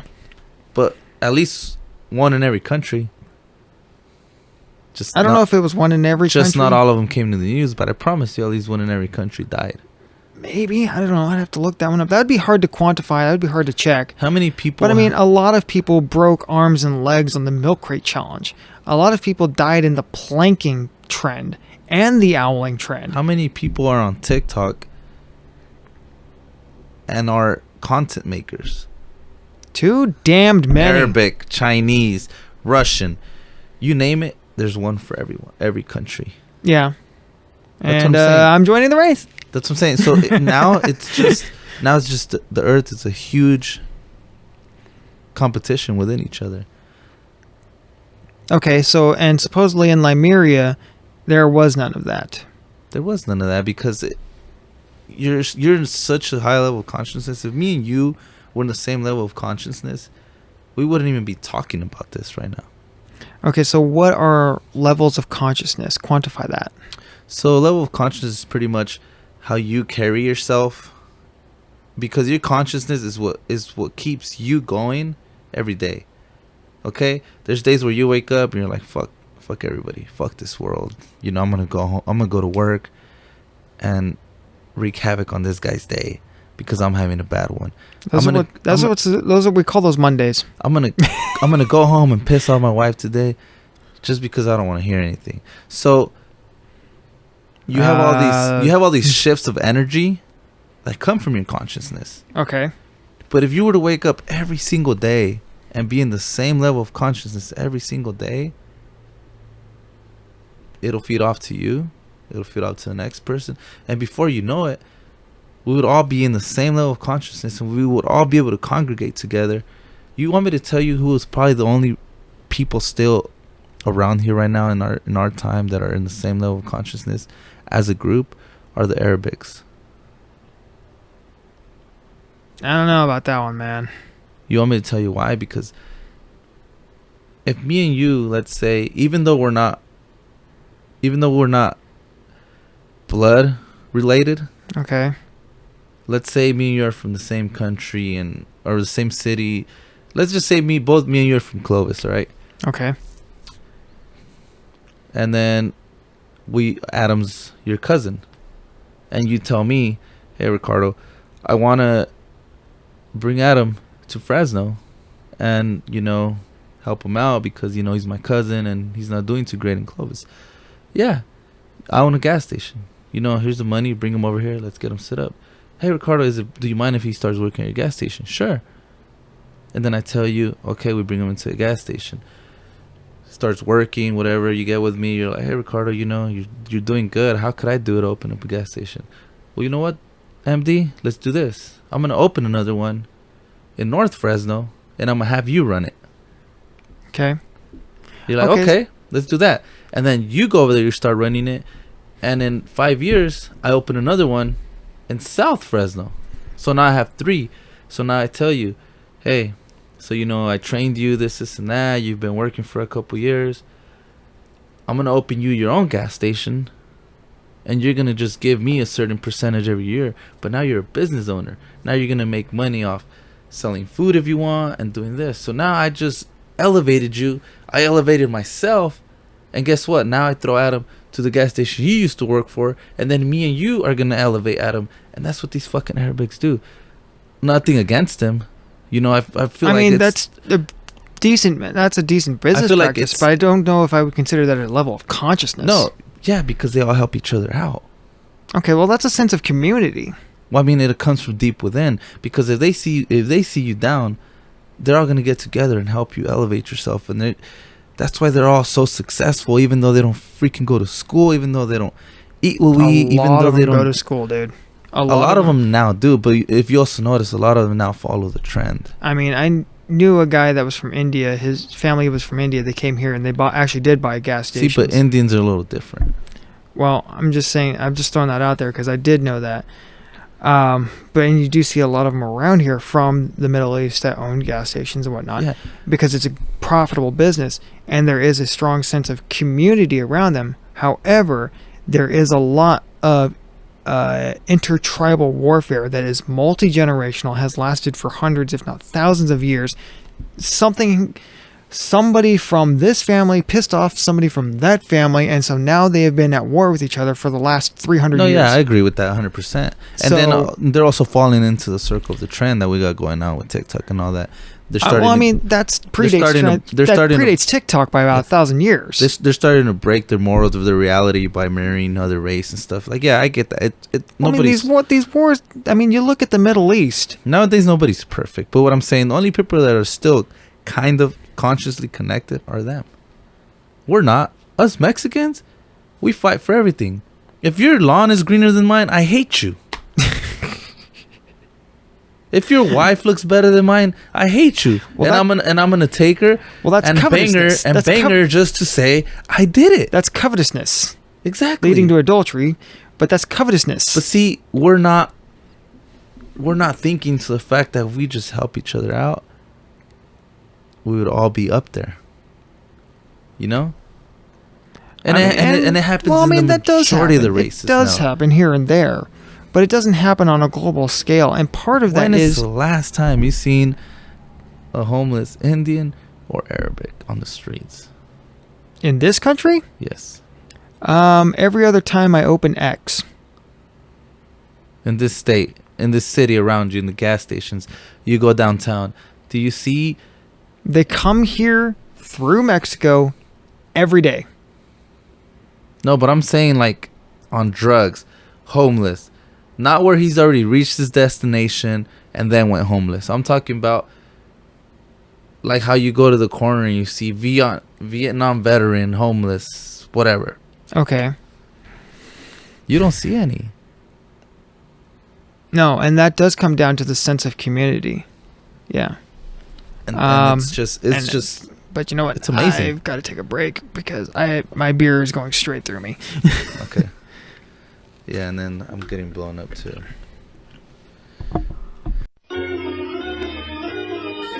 We will now have a short intermission.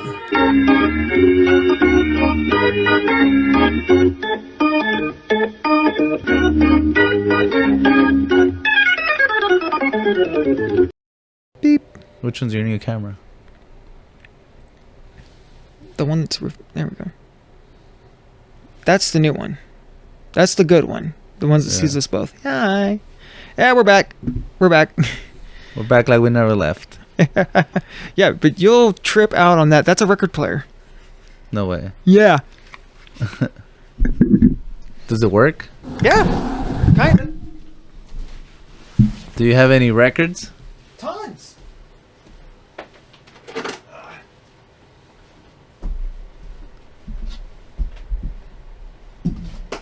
It's a portable record player.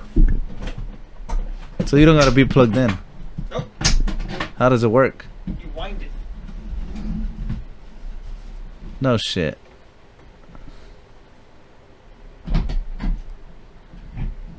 It needs a needle, but where's the form? It needs a needle? It needs a needle to be put in there. Yeah, you put the record on there. Oops. Oh, there's the crank. Where's the needle? I don't have one. I have to get one. So it won't play right now.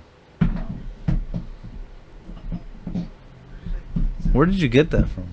I don't remember. Thrift store? Might have been a yard sale. Oh, here we go. And then you put a record on there. I don't think that's where it goes. It goes in top where you were trying to put it in, I think. No, that's where you're supposed to put the Speaker? The horn. No, the horn. Think like the RCA logo. You know, you got the dog sitting there looking at the thing. It's got the big horn. Yeah, but that's like your speaker pretty much. That takes the place of a speaker, yeah. It amplifies the music. And the bottom of this acts as a resonator. So the sound, when you put the record on there and it's playing, and this goes down on there, boop, the vibrations come up through the needle, through here, and get echoed louder and louder through here, and this resonates, and then out through. And this is your air hole, just like on a speaker. Like a subwoofer. Yeah. This is a speaker. The whole thing. Yeah, basically. I would like to hear it play. I don't have any records with me right now. They're all safely tucked away in my bedroom. Oh, there it goes.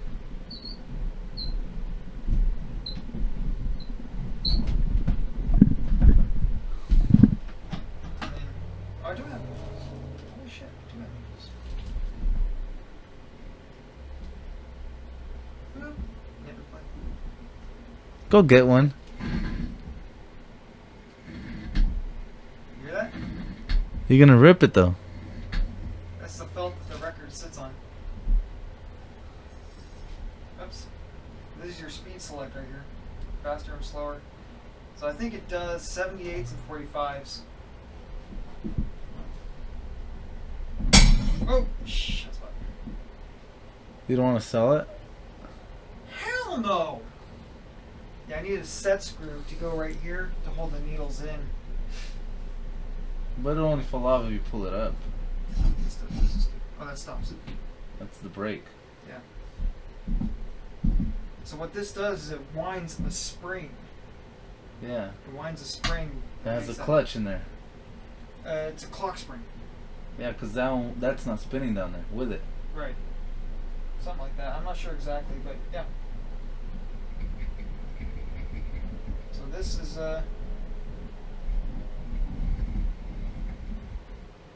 that's a stereo. Put it on the edge of this, see if it makes any noise. Oh, it'll make a tremendous noise. Yeah? I dropped.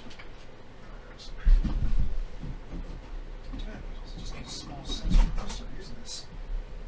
I have no idea how old this is. At least 100 years is my guess. Really?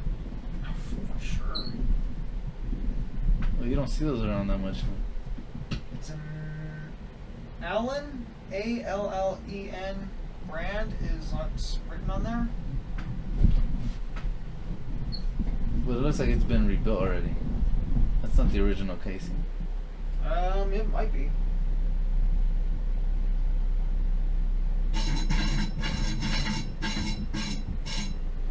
Ah. Nails on chalkboard. Yeah. That just rests there when you're not using it. So I do have needles. But you're missing the horn. I'm missing the horn and You can't buy that, huh? Probably not. Just let that I'm one. sure the people want to hear it play. My records are in the house and I'm not gonna. Yeah, it's too much work. It really is too much work. You know, one time I was younger and my dad got a bunch of stuff from some older guy. Boxes full of stuff that he was moving out of state or something like that.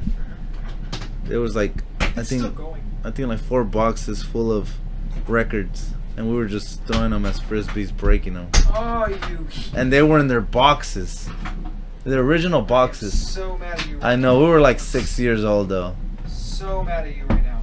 You have no idea.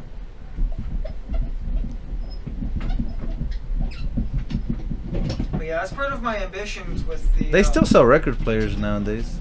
Yeah, reproductions. You can get it to Walmart, Target, or online. They're not the same though, huh? No, they are. I mean, it all comes from the same technology. It's all built on the same. But it's not like having one of those. Yeah, it doesn't have the romance. Yeah. It doesn't have the romance of having one of these old ass suitcase record players. Or even just, the, You probably paid what, $5 for that thing, maybe, if that. maybe at a yard sale, yeah. And it's probably worth like maybe 500 right now. Oh, in that beat up condition, I doubt it. Beat up condition, missing a few parts. I doubt it. I mean, but it's To the right person. to the right person, yeah. Such a nut job like me, it's valuable, sure. But how many nut jobs like me are there? Not a whole lot. A lot. More than you think. Well, yeah. I mean, you meet them on the internet. Yeah. There's small communities of nut jobs. What are we going to name him? I have no idea. You're right. Little guy needs a name. It's supposed to be modeled. He modeled it after Bearded Dragon, so we'll work on that. Let's call him Rogan.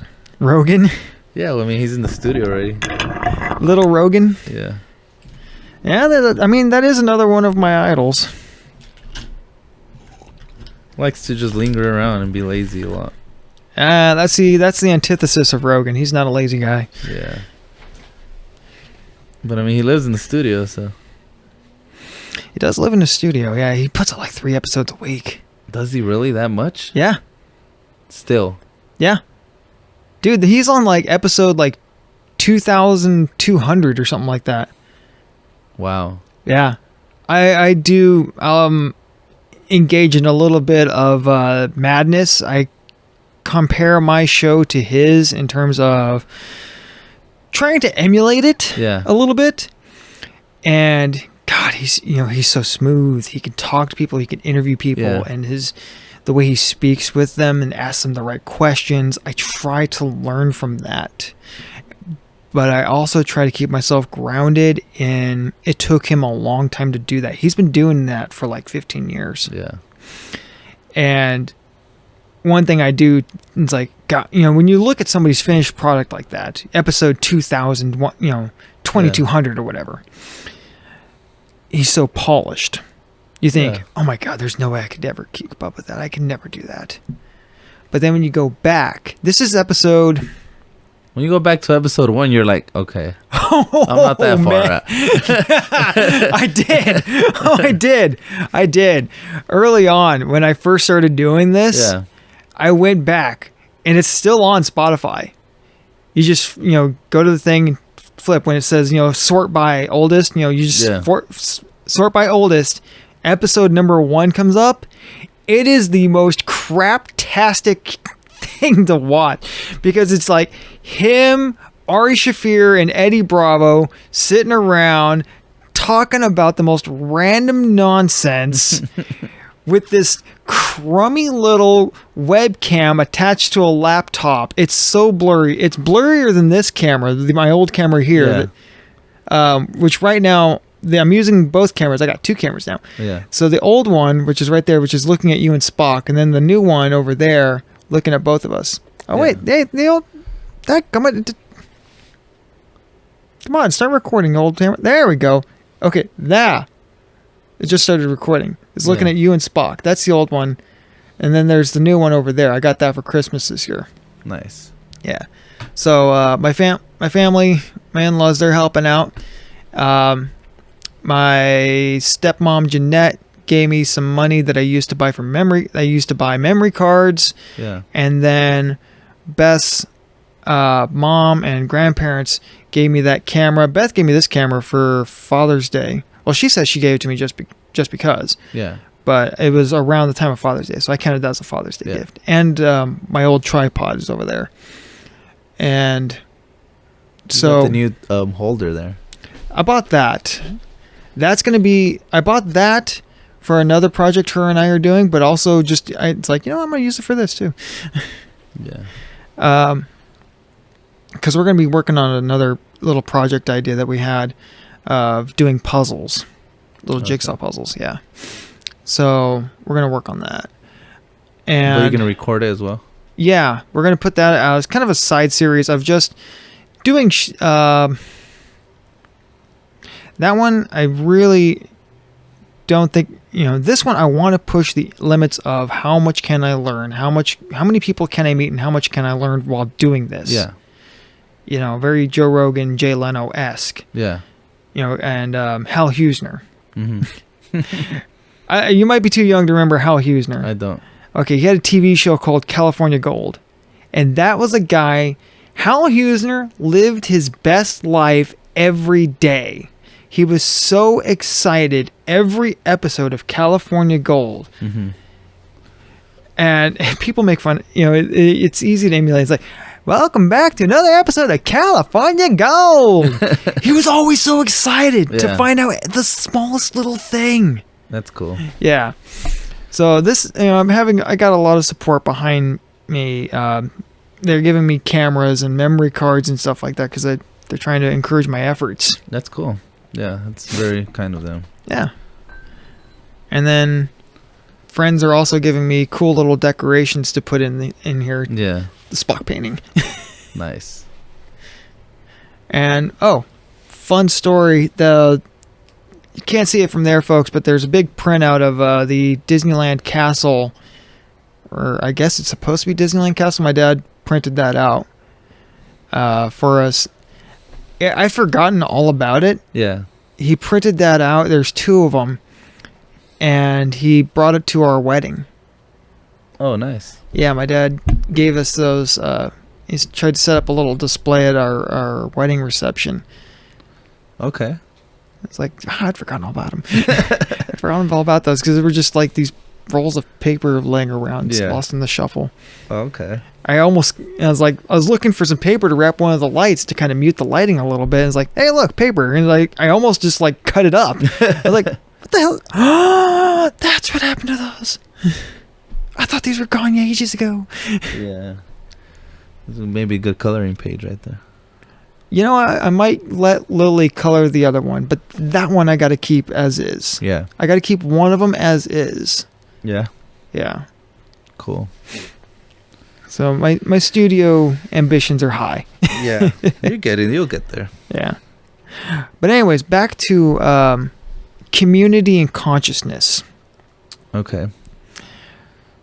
So I think you're kind of connecting the idea of it seems to me that you're connecting the idea of, do you have a strong sense of community with those around you with being on an elevated sense of consciousness?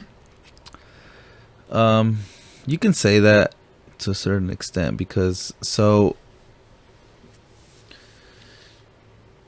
when you do something bad, or not bad as to like, oh shit, like it's the end of the world bad, but when you do something that you feel guilt, Like maybe you engage in some vice. your consciousness haunts you in a way, because you're not tuned to that level of consciousness. And there's people that'll do it and they don't care, because they're tuned to that level of consciousness, because their level is way lower than yours is.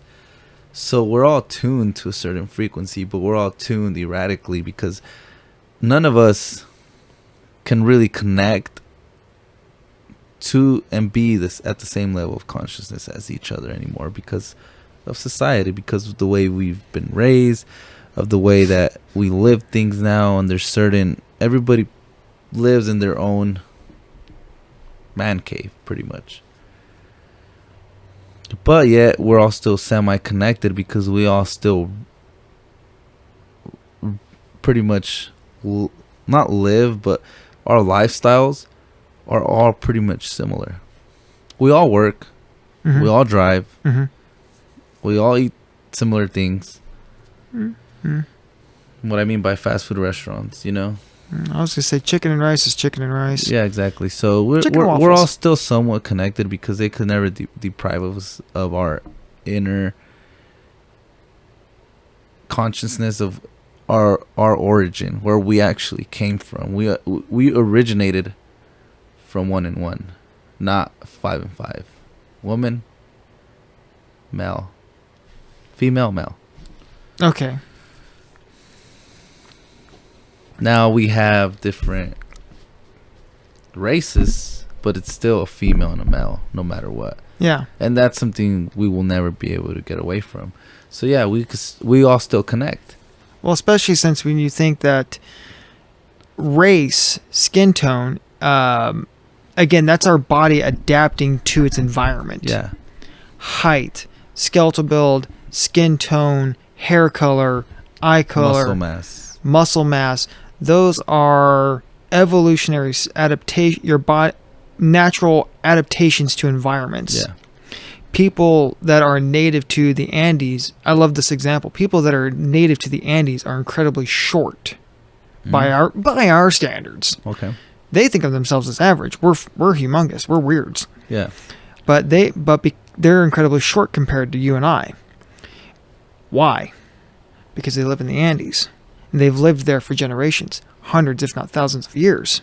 Actually, probably closer to tens of thousands of years. Yeah. 10,000 years. And over that time, their bodies have adapted due to the low oxygen.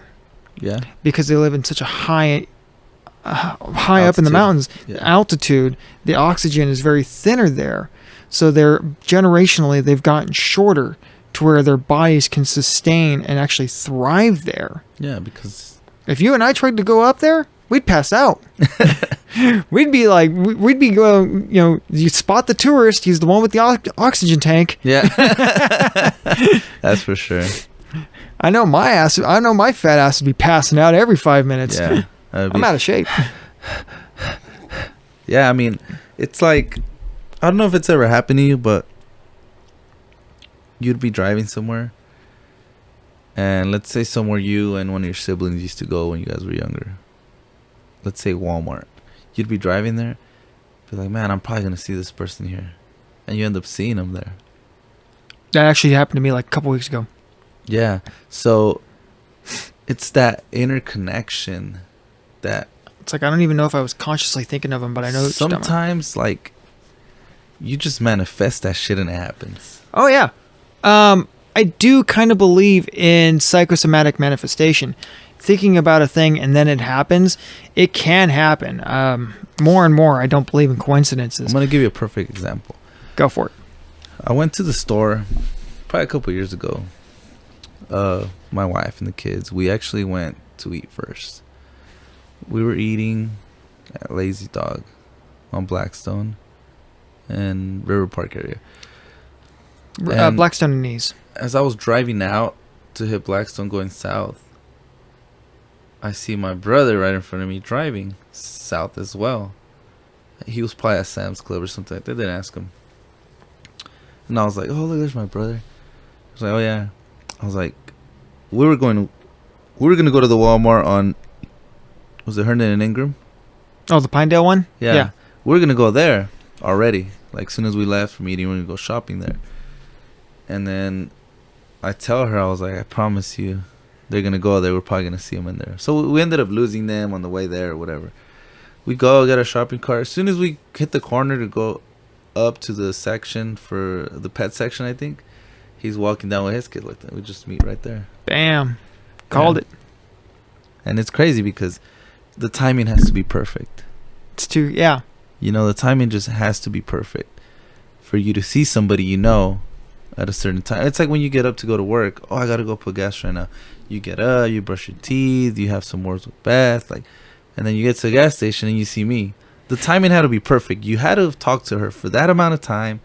You had to get up at a certain time. You had to have brushed your teeth for that amount of time, because if you were just a couple seconds too early or too late, you would have missed me. Yeah. So we're all still connected somehow. And our energies draw each other towards each other. It's like a magnet, you know, we draw each other towards each other. Eventually we run into people we know, as long as we're still living in the same. Or I'll give you an example of being on the same thought process, which led to me being in Amway, actually. Mm-hmm. I was getting my car smogged, and I wasn't working at a shop at the time, but I was working at DPS. Mm-hmm. And so I'm sitting in the smog shop, and at the time I was going through a lot of self-improvement books. Yeah. And I'm sitting there reading, dang it, it's one of the classic ones. Anyways, whatever it was. Yeah.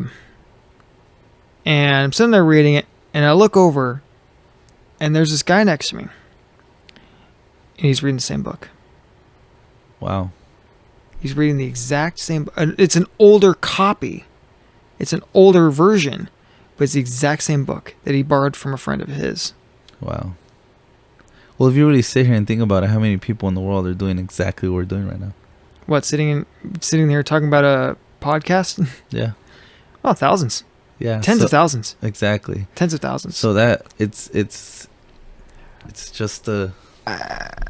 Well, I would chalk that up to being that podcasting is the new thing. It's a trend. It is a trend that's been growing for a while. Yeah, but it took the place of the vlog. But for it to be at the same time, I promise you, there's another person right now somewhere in the world sitting at an angle you're sitting at, me sitting at this angle with a notebook and their phone in front of them, just how you are, with your hand like that, with maybe the same headset. It's possible. It's possible. With a cup warmer. It's possible.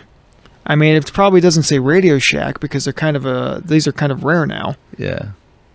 But I promise you, there's somewhere out there there's somebody doing it too. Oh, without a doubt. In a very similar layout. It's entirely conceivable, yeah. Because I mean that's something that I constantly preach to others. It's like, of the things that I've accomplished in my life, it drives me up the freaking walls why it is other people with similar backgrounds to me have not accomplished half of what I have. Yeah. I mean, especially people I'm related to or went to high school with. Mm-hmm. Grew up next to these people, and I see them still doing the same mumbo jumbo they were doing 20 years ago. I go and find their Facebook pages, and I can see them just doing the same mumbo jumbo. They don't care. That they were doing 20 years ago. They haven't progressed an inch in what I would consider adulting up and making a life for themselves. Yeah. And when I see them, and it's a little bit of mental masturbation of, haha, I've progressed further than you. We were on the same level once, and now I've progressed further than you. Mhm. It's a little bit of mental masturbation just to kind of Yeah. make myself feel better, I guess. I don't know. Yeah. But but then after a few moments, I think, step up. You and I used to do this and this and this together. Yeah. Why are you still there? Mm-hmm. Why is it? So when saying that there's somebody else somewhere in the world doing almost exactly what I'm doing, they might even be wearing a Star Trek jacket, Yeah. which I am. Starfleet. Yeah. So I mean, so for you to say that, it's entirely plausible to me because I don't consider myself too exceptionally unique. I come from a very ordinary background. I mean, I believe the majority of us aren't very unique at all. No, you're right. You could probably name one nut job out there that's all right. Nobody's doing what he's doing. Elon Musk. Yeah, he's definitely on his own wavelength. Yeah. So, but imagine how high his level of consciousness is to where he can just probably think of something and it could happen. You know what? Starlink. Fuck it. The next day, the next month, he's sending satellites into space. He just thought about it and it happened. I mean, it takes longer than that. Of course. It takes more than that. Yeah, but I've worked for people like that. yeah, but he's thinking it into existence. He's pretty much doing what he wants. Well, in that case, I thought the studio into existence. Yeah, you're doing what you want. Yeah. I mean, I thought about it, looked at this And not a rundown lot little of building. and not a lot of people can do that. You're right. They don't have the drive. Yeah. That just comes down to personal levels of personal drive and ambition. Exactly. It's your consciousness. It's what's keeping you going. That's what's telling you, I'm going to do this, and I'm going to do it, and I'm going to do it. The more you do it, the more energy you put out into doing it, and the more energy you put out into doing it, the more it attracts those values and those tools you need to actually do it. Here's what's... Okay, I'm going to creep you out a little bit, but it's too perfect to not bring it up. Okay. Today while we were eating lunch, our boy Adam, Adam and I went to Chopsticks. Okay. And he bought a bag of fortune cookies. Yeah. And he gave me one. I crack it open. What's it say inside? Do it because you love it. Nice. So here we are talking about using your consciousness and drive it. Boom. Yeah. Do it because you love it. What did I spend all day doing today? Working on a 64 Chevy flatbed 1-ton. Mm-hmm. Trucks like that are one of the reasons I became a mechanic. Yeah. Those are the vehicles I like working on. Of course. You have your own, and it's like me. I like working on the newer stuff. When I get my Davis Jay Leno's garage, I want shit like that in my garage. Exactly. See, and I'm the other way around. I would like working on the newer stuff, the CAN buses, the LAN buses. I know, you're a freaking psychopath. I like doing that. You probably would have been goo goo gaga for the thing Colby was changing the oil on today. What was it? I forget the year. It was definitely like 2019 or newer. Audi. What's the SUV? What is that? Q5, Q7, A7. Probably like a Q5 Quattro. Oh, okay. Sorry, it looks like a Ford. It looks just like a Ford Edge, Ford Escape, whatever their SUV is. It's the same shape. It was even white. It looks like every other SUV on the road. But when you open the hood, you're just like, what kind of over-engineered bullshit is this, right? Dude, it had 4 control arms per corner. Yeah. It had 2 upper, 2 lower. The strut, you had a lower control arm, a radius arm. You had 2 spindles, one for the bearing, one for the strut. The strut went up and around the axle, and then it mounted to that, and then there was one for the brakes, and then there's 2 individual upper control arms. Wow. Why? Well, why? This is going to trip you out. What? Yesterday or the day before, they brought me a 2023 Mercedes. MLB 250 or something. MLK 250, yeah. Or CLK. Yeah. It had the injectors where the coils are supposed to go right in the middle. Okay. And then it had the coil packs where the injectors are supposed to go, and then it had spark plug wires down to the bottom. 2023 was spark plug wires. Chevy does that. Yeah, but European, they've been using That's coil packs since before anybody even else Coil- started using them. Coil unplug. Yeah. Actually, I'm going to challenge you on that one. Coil unplug. 2000 Volkswagen Beetle, coil unplug, no wires. Okay. So coil unplug. When was the first coil unplug? That one I'd have to look up. 97, 98 BMW coil unplug. Yeah, maybe. Oh yeah, what is it? The fives. The TSI engines, the older ones, Volkswagen, Audi, coil Okay. unplug. Well, okay, coil packs. Yeah. Coil packs have been around for a long time.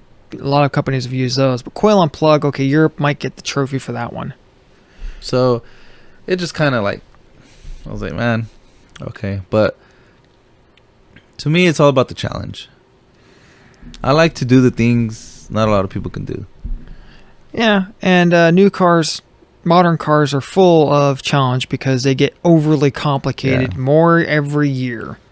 Yep. So that's my cup of tea. That's what I love to do. You can have it. I like to open up the modules, look for burnt diodes, look for burnt resistors, and then figure out why it gave out. That's me. One, to quote the great Merlin, one big modern mess. Yeah, so that's what You I like can to do. have it. I mean, I fixed my own controllers for my TVs, for my Xbox. I open up, soldering new buttons all the time, and I do all that at home. I mean, soldering makes sense. I get that. I fixed the RCA inputs on DVD players. Yeah. My mom's like- washing machine breaks, or when we used to live over there, it would break or whatever. Like, me and my brothers would get there and take it apart and fix it. Yeah. See, I don't mind fixing things. I just don't.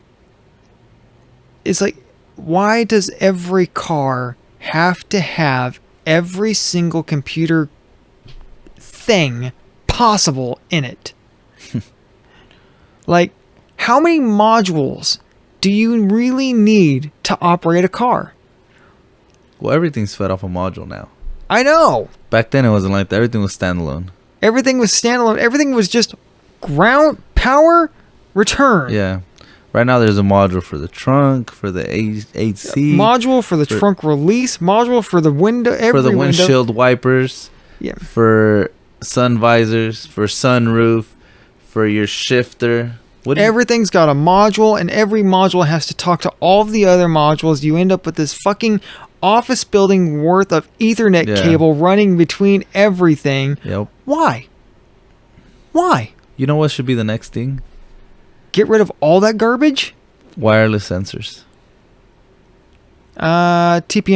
TPMS. But in everything on the engine. No more wires. Possible, I guess. That would be the future. I mean, It's like the other day, Steven was fixing this connector on that Chevy he put the heads on. And he was putting it together, and then Tim comes over. He's like, "Hey, what are you doing? We're talking about something else." I was like, "Oh, we're just researching why the hell this freaking connector is in Bluetooth." And he starts laughing, and I was like, "Imagine if it was Bluetooth. You wouldn't have to be worrying about the connector." I mean, we have wireless earbuds. Why not? The only reason that you would throw a code, now you wouldn't have to worry about chasing the wire or ground or anything like that. It would just be the sensor's bad. Yeah. P0302 ignition coil circuit. The my coil's God. bad. How many times do we see weird things happening in cars because of freaking wiring harness damage? So if there was no harness, if there was no wiring, just sensors, communication. Here's a weird one for you. One Mark Martin found. This is a really freaking weird one. It was I want to say it was a Chrysler 300 Mm-hmm. that was throwing it was throwing a couple of weird codes, and then and once in a while you would find a little bit of coolant where a in a module on the firewall, Okay. like coming out of the module. How does that happen? It travels through the insulation of the wire. It did. Yeah. It traveled up the damned wire. I've seen that before. It was a temperature sensor or something like that going, and it Coming out the wicked. sensor, going through the connector, going through the insulation of the wire, straight into the module. Yeah. Yeah. The airtight freaking crevice between the metal and the rubber. Well, I think about it, it's steel braided or Yeah, copper it's braided copper. It'll Yeah. get through that braid. Yeah. And it's just like, what? Yeah. It wicked all the way to I've the seen module. it happen on Mercedes. It happens a lot, but with oil. Yeah. But Oil. And see, the oil almost makes more sense because it will soften and ruin the insulation on But the so wire. does coolant. The sulfur. It takes longer. Yeah. It does take long, but it'll happen. Yeah, Yeah. I've seen it happen. What were we saying? Oh, and then another one. I was thinking of something crazy the other day. I think a lot about ideas when it comes down to automotive. So I was sitting here thinking, all right, it's 2024. We're still having to take apart a lot of stuff just to get to one sensor sometimes. What if I could somehow create something with little metal arms this skinny and little small ends that are just super strong and could torque and could do everything, and I could just control it from a computer, and those arms could go anywhere behind the engine and in between places where we can't reach, remove bolts, install sensors, and you'll have cameras at the end of them. Kind of like when they do heart surgery and stuff like that. They make you small holes now. Mm-hmm. What if we could implement that technology and make something like that to work on a vehicle? That'd be interesting. That would be amazing, wouldn't it? Would be amazing. You would have a bunch of techs now just sitting behind computers controlling these little robotic hands. It would still be very tedious because imagine how hard it would be to control it. But you wouldn't have scars on your hands. You wouldn't have your beat up hands anymore as much. Yeah. And to get to a knock sensor underneath an intake, you would save money on parts. And you would also save time. Now, see, that's one way of doing it. Here's my answer to BS garbage designs of inaccessible stuff in the wrong place. Before you get your license to go and design cars, when I come to power, when I am ruler of things, before you can go and design cars, you're going to spend a minimum 3 to 5 years in a service facility. Yeah, that'll be great. You're going to get your ass down there and go change oil for 3 years. You're going to get your ass down there and go replace remove spark cats for 6 years and install cats. remove and install cats. O2 sensors. Spark plugs, glow plugs, all that jazz. Get your butt in there before you go and design cars. Yeah. And here's why I say that it needs to be done. Here's who it benefits. Everyone. Mm-hmm. Because these guys are going to go down into those pits. They're going to get that experience of, oh my God, these cars are designed so horribly. Who would do this? Yeah. And they're going to be thinking about it as they're designing these things. They're going to make it more easy to access things that are going to be points of failure. I get it. A lot of it they design it like that because they only want the dealer to touch it, and that's how they make money. Yeah. So, But here's what you the do. majority of it, Here's why fucking poor design. poor design. Right. So here's what we do. We torture these guys, get them in the pits. They go and get that hands-on experience. Throw them in the gulag. Cooler, Civics. You are the hot stuff, yeah? Cooler. Yeah. To the gulag with you. Yeah. Okay. So, and then they take that experience. They go through that to get their license. Now that they have that, they're going to be thinking about what it's going to be like for the next guy to have to go in there and change that oil filter, to change that spark plug, to change that coolant temp sensor, to do that. So they're going to make the designs more accessible. That makes it easier for the technician. Yeah.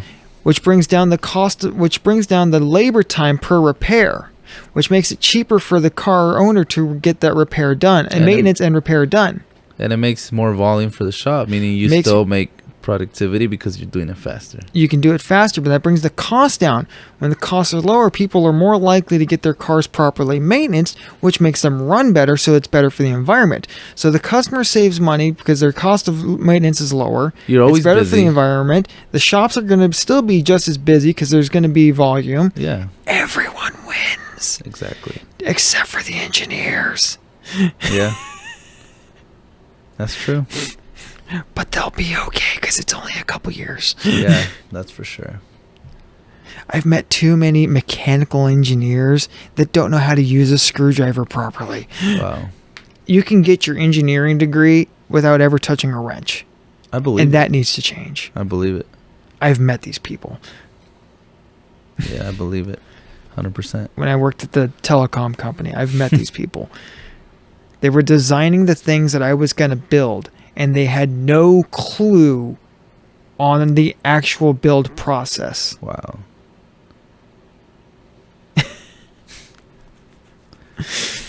Wow. Because all of our stuff that we built in the company was virtually VCR shaped. Yeah. And, it was high tech telecommunications equipment. I'm just using that as an example. I mean, this is dinosaur technology compared to what we were building, but everything was roughly that shape. Yeah.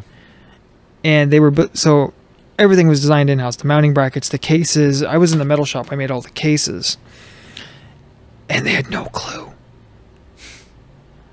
Like it's like no. The bend sequence needs to be this, this, and this because otherwise that's not going to fit in the machine. Yeah. That's crazy.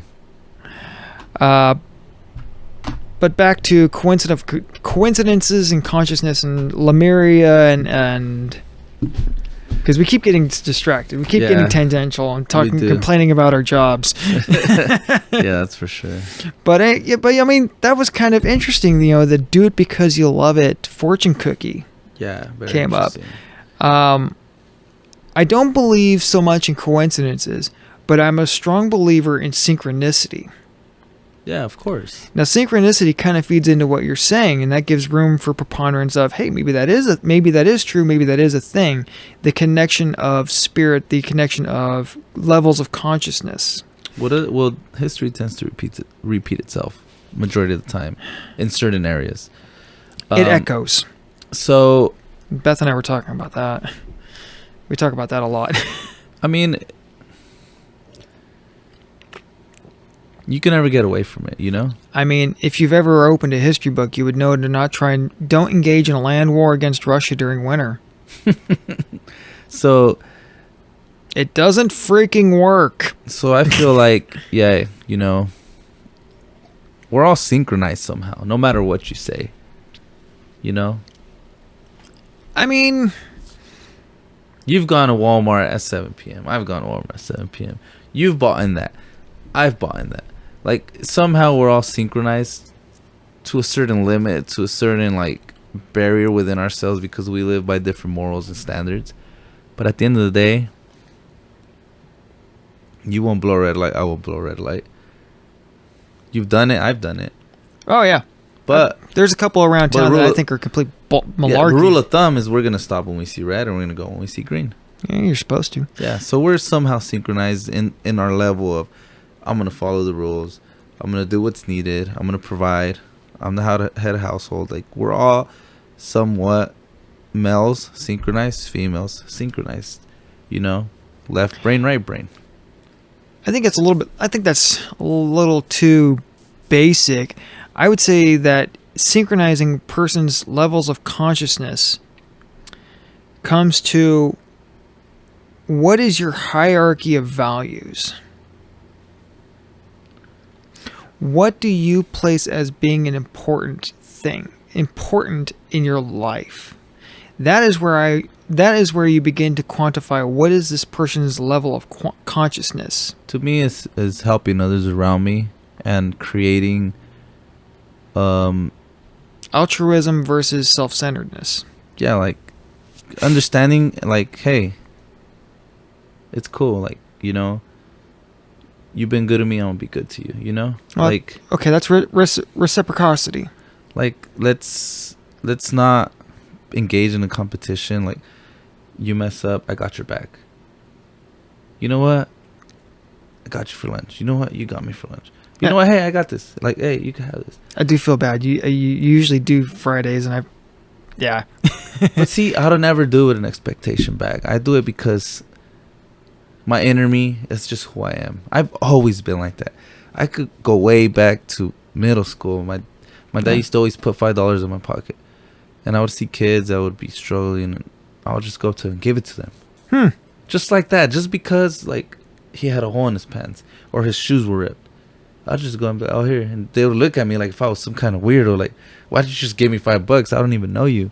But I would do it just out of kindness, or just out of like, I felt that I have shoes, I have clothes, I have everything I need. I'm not hungry. I'm not poor. Even though we grew up poor. But if I had it and I could give it, I would do it. And I did it with everything. And I still continue to do it. And I don't know why. I don't know if it's just a habit, or I don't know if it's just the way I am. But Well, it speaks to virtues that were instilled to you by your parents, at least to some extent. But nobody in my family is like that. Just me. Just you? Yeah. And my wife tells me all the time, like, why do you always give people your shit that you just buy? Brand new stuff. I give it away.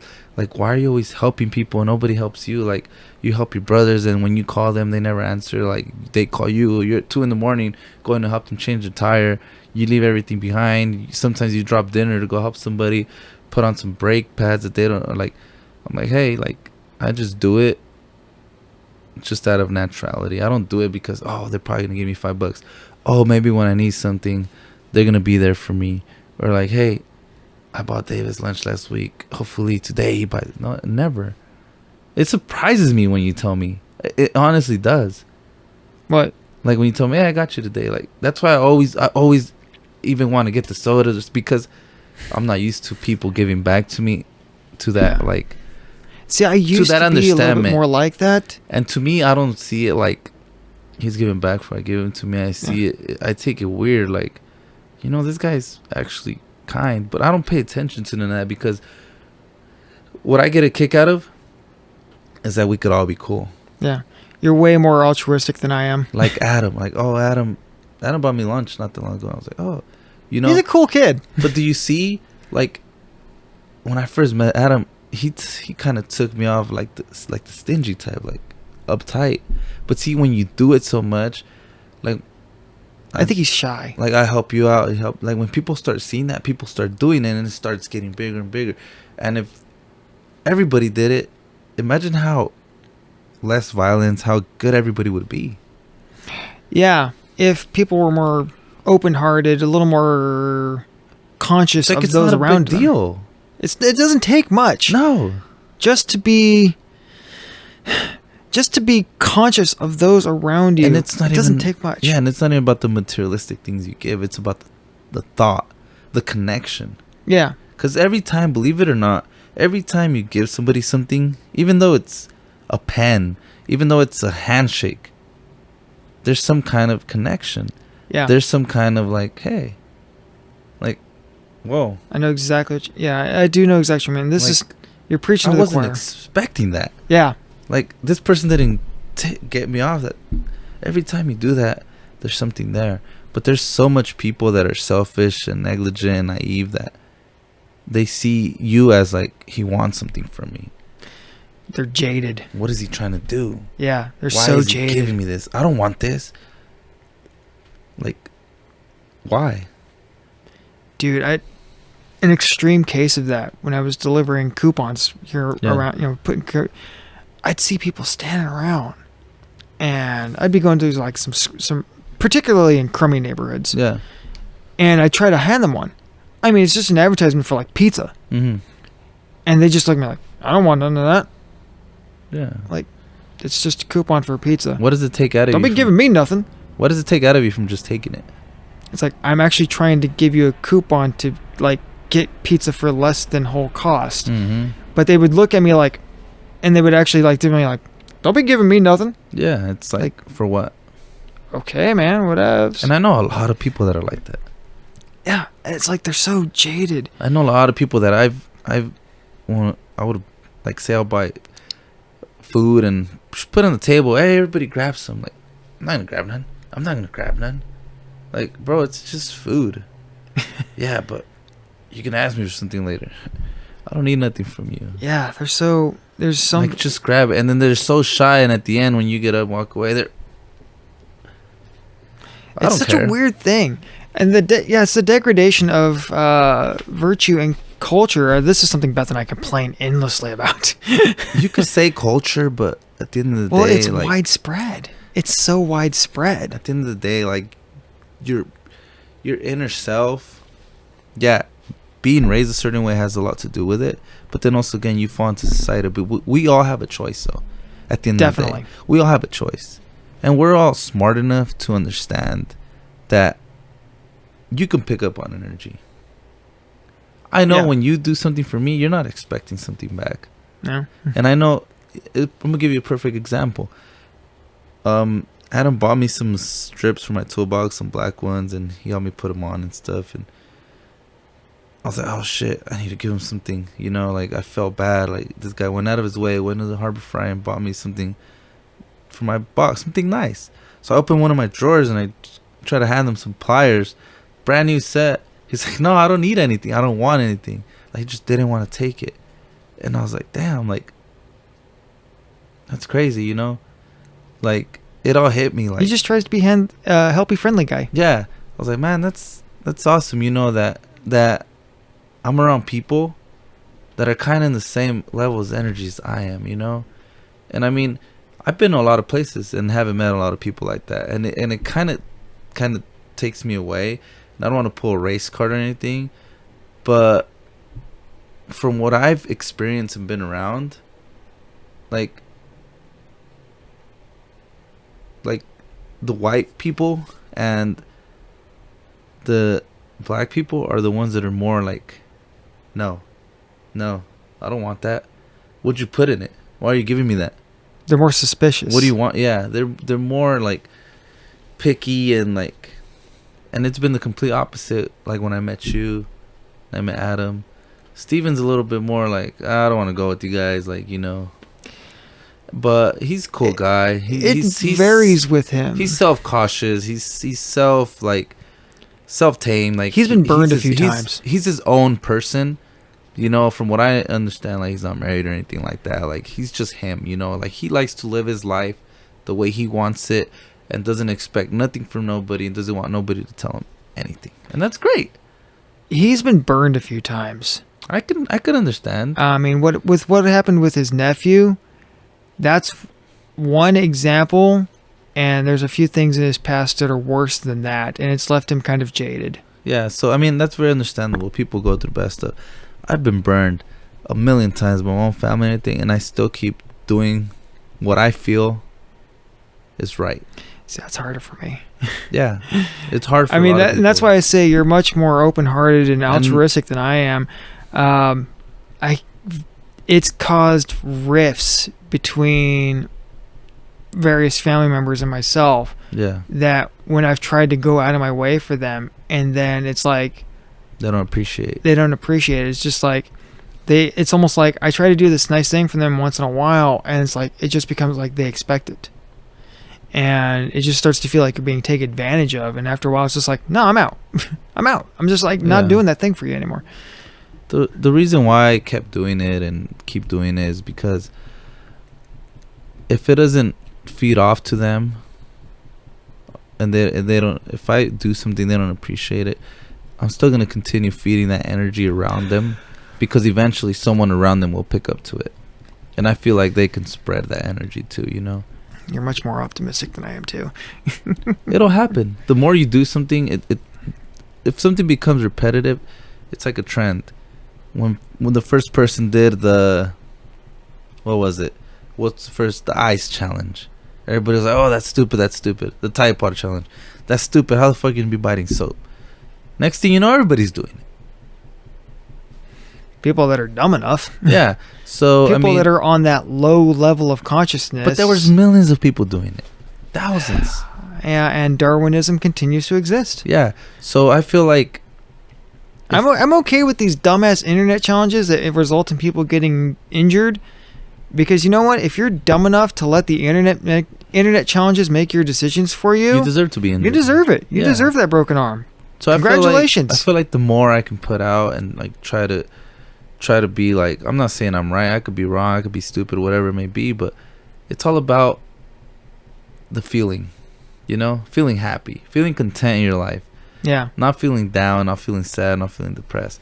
And I mean, You're trying to spend a positive energy in a world that's been pretty bleak for. and to me, what makes me happy is, or makes me feel good about their things, just us sitting down, bullshitting, talking, and eating. Not even the fact that I bought you lunch, not even the fact that I bought you a soda, or not even the fact that you bought me a soda. The fact that we're connecting and talking and bullshitting and relating and expressing ourselves. Hey, that's what keeps the model going. That's what keeps everything flowing. And a lot of And people don't see it I'll like be that. straight that Rasmussen is one of the few places I've worked in all the shops I've worked at that I don't fear for my tools. Yeah, It's like there's a greater chance of a tornado ripping the roof off the building than anybody something getting stolen than there. something getting stolen by one of the techs. Yeah, I believe it 100%. That place is like a bank, man. Can't take a quart of oil without somebody knowing. There's just cameras. There's a lot of like mature people there. Yeah. That's what it is. Oh, the cameras I think are a little bit more security feature because of the neighborhood. Yeah, Because we've had, sadly, unfortunately, because of the degradation that's happened over to the neighborhood, customers' cars have been vandalized overnight and over weekends. yeah. I've heard of these stolen cats and stuff. Yeah. But see, it's like your tools feel safe. It just feels safe in there, like for your stuff, your personal property. And like I said, it goes back to the majority of the people there are mature. Yeah. I mean, Even the new guys, even the younger guys. I mean, I'm a new guy. hey, you got a 7/8 wrench? Yeah, I forgot I lent that to you.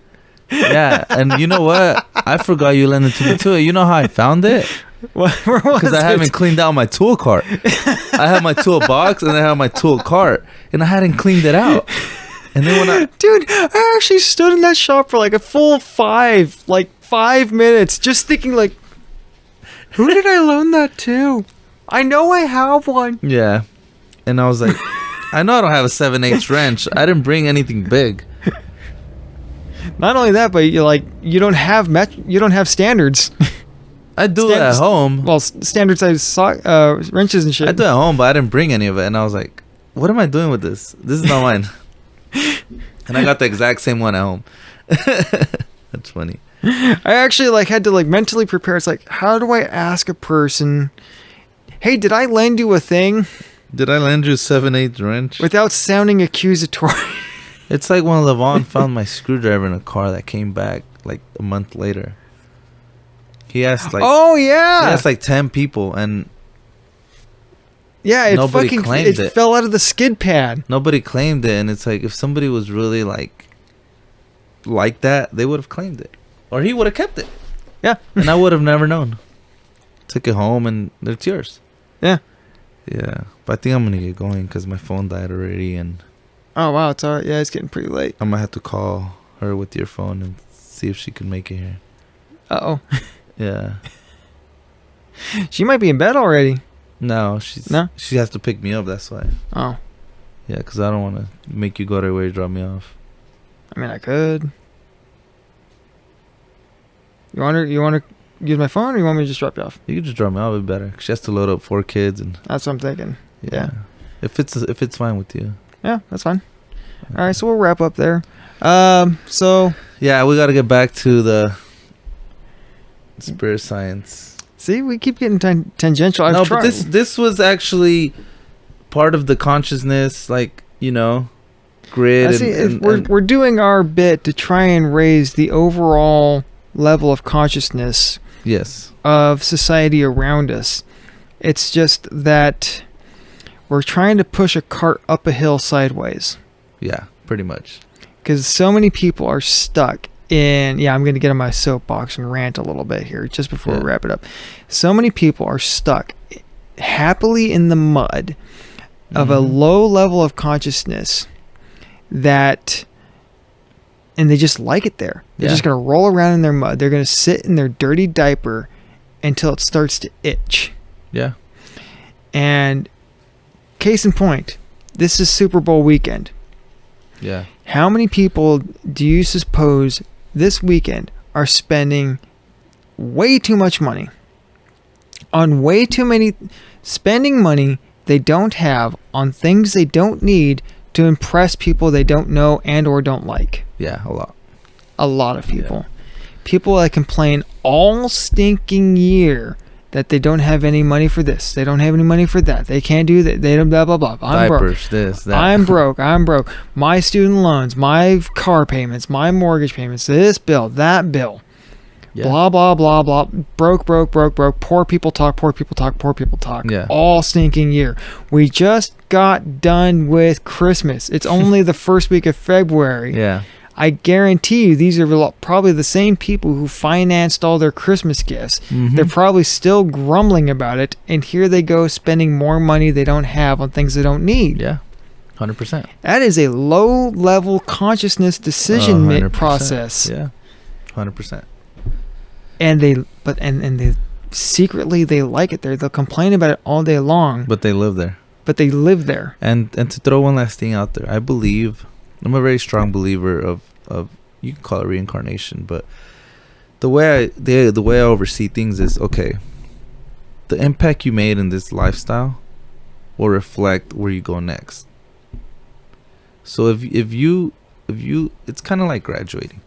If you live your life in a little bit higher level of consciousness and gradually increase that energy, increase that positivity, I feel like when your energy gets released and goes where it needs to go to the next realm, dimension, whatever, I believe you're climbing the ladder instead of going down.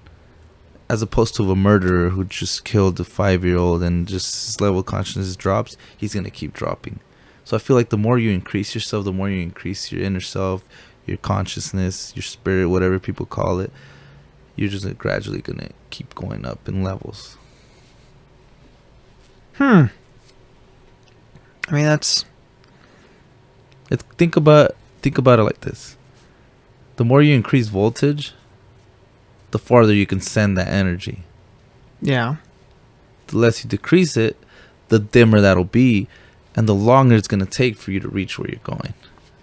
And that's kind of the way I see it. Your consciousness is your energy, and the more you fuel it, the more it puts out. Yeah. So that's just kind of to wrap it up there. We could get a little bit more into it, but on the next episode, but Yeah. that's kind of the way I portray the way we're learning. We're in school. This is our curvature. This is our learning curve. This is what the person you're creating, your avatar, what you're getting into it, what's gonna reflect of when you move on and all that. It's gonna be a reflection of what you're leaving here as your stamp.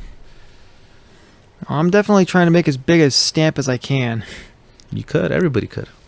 And the same, getting back to those low levels of consciousness, it really only takes one generation to change multi-generational traditions. For years.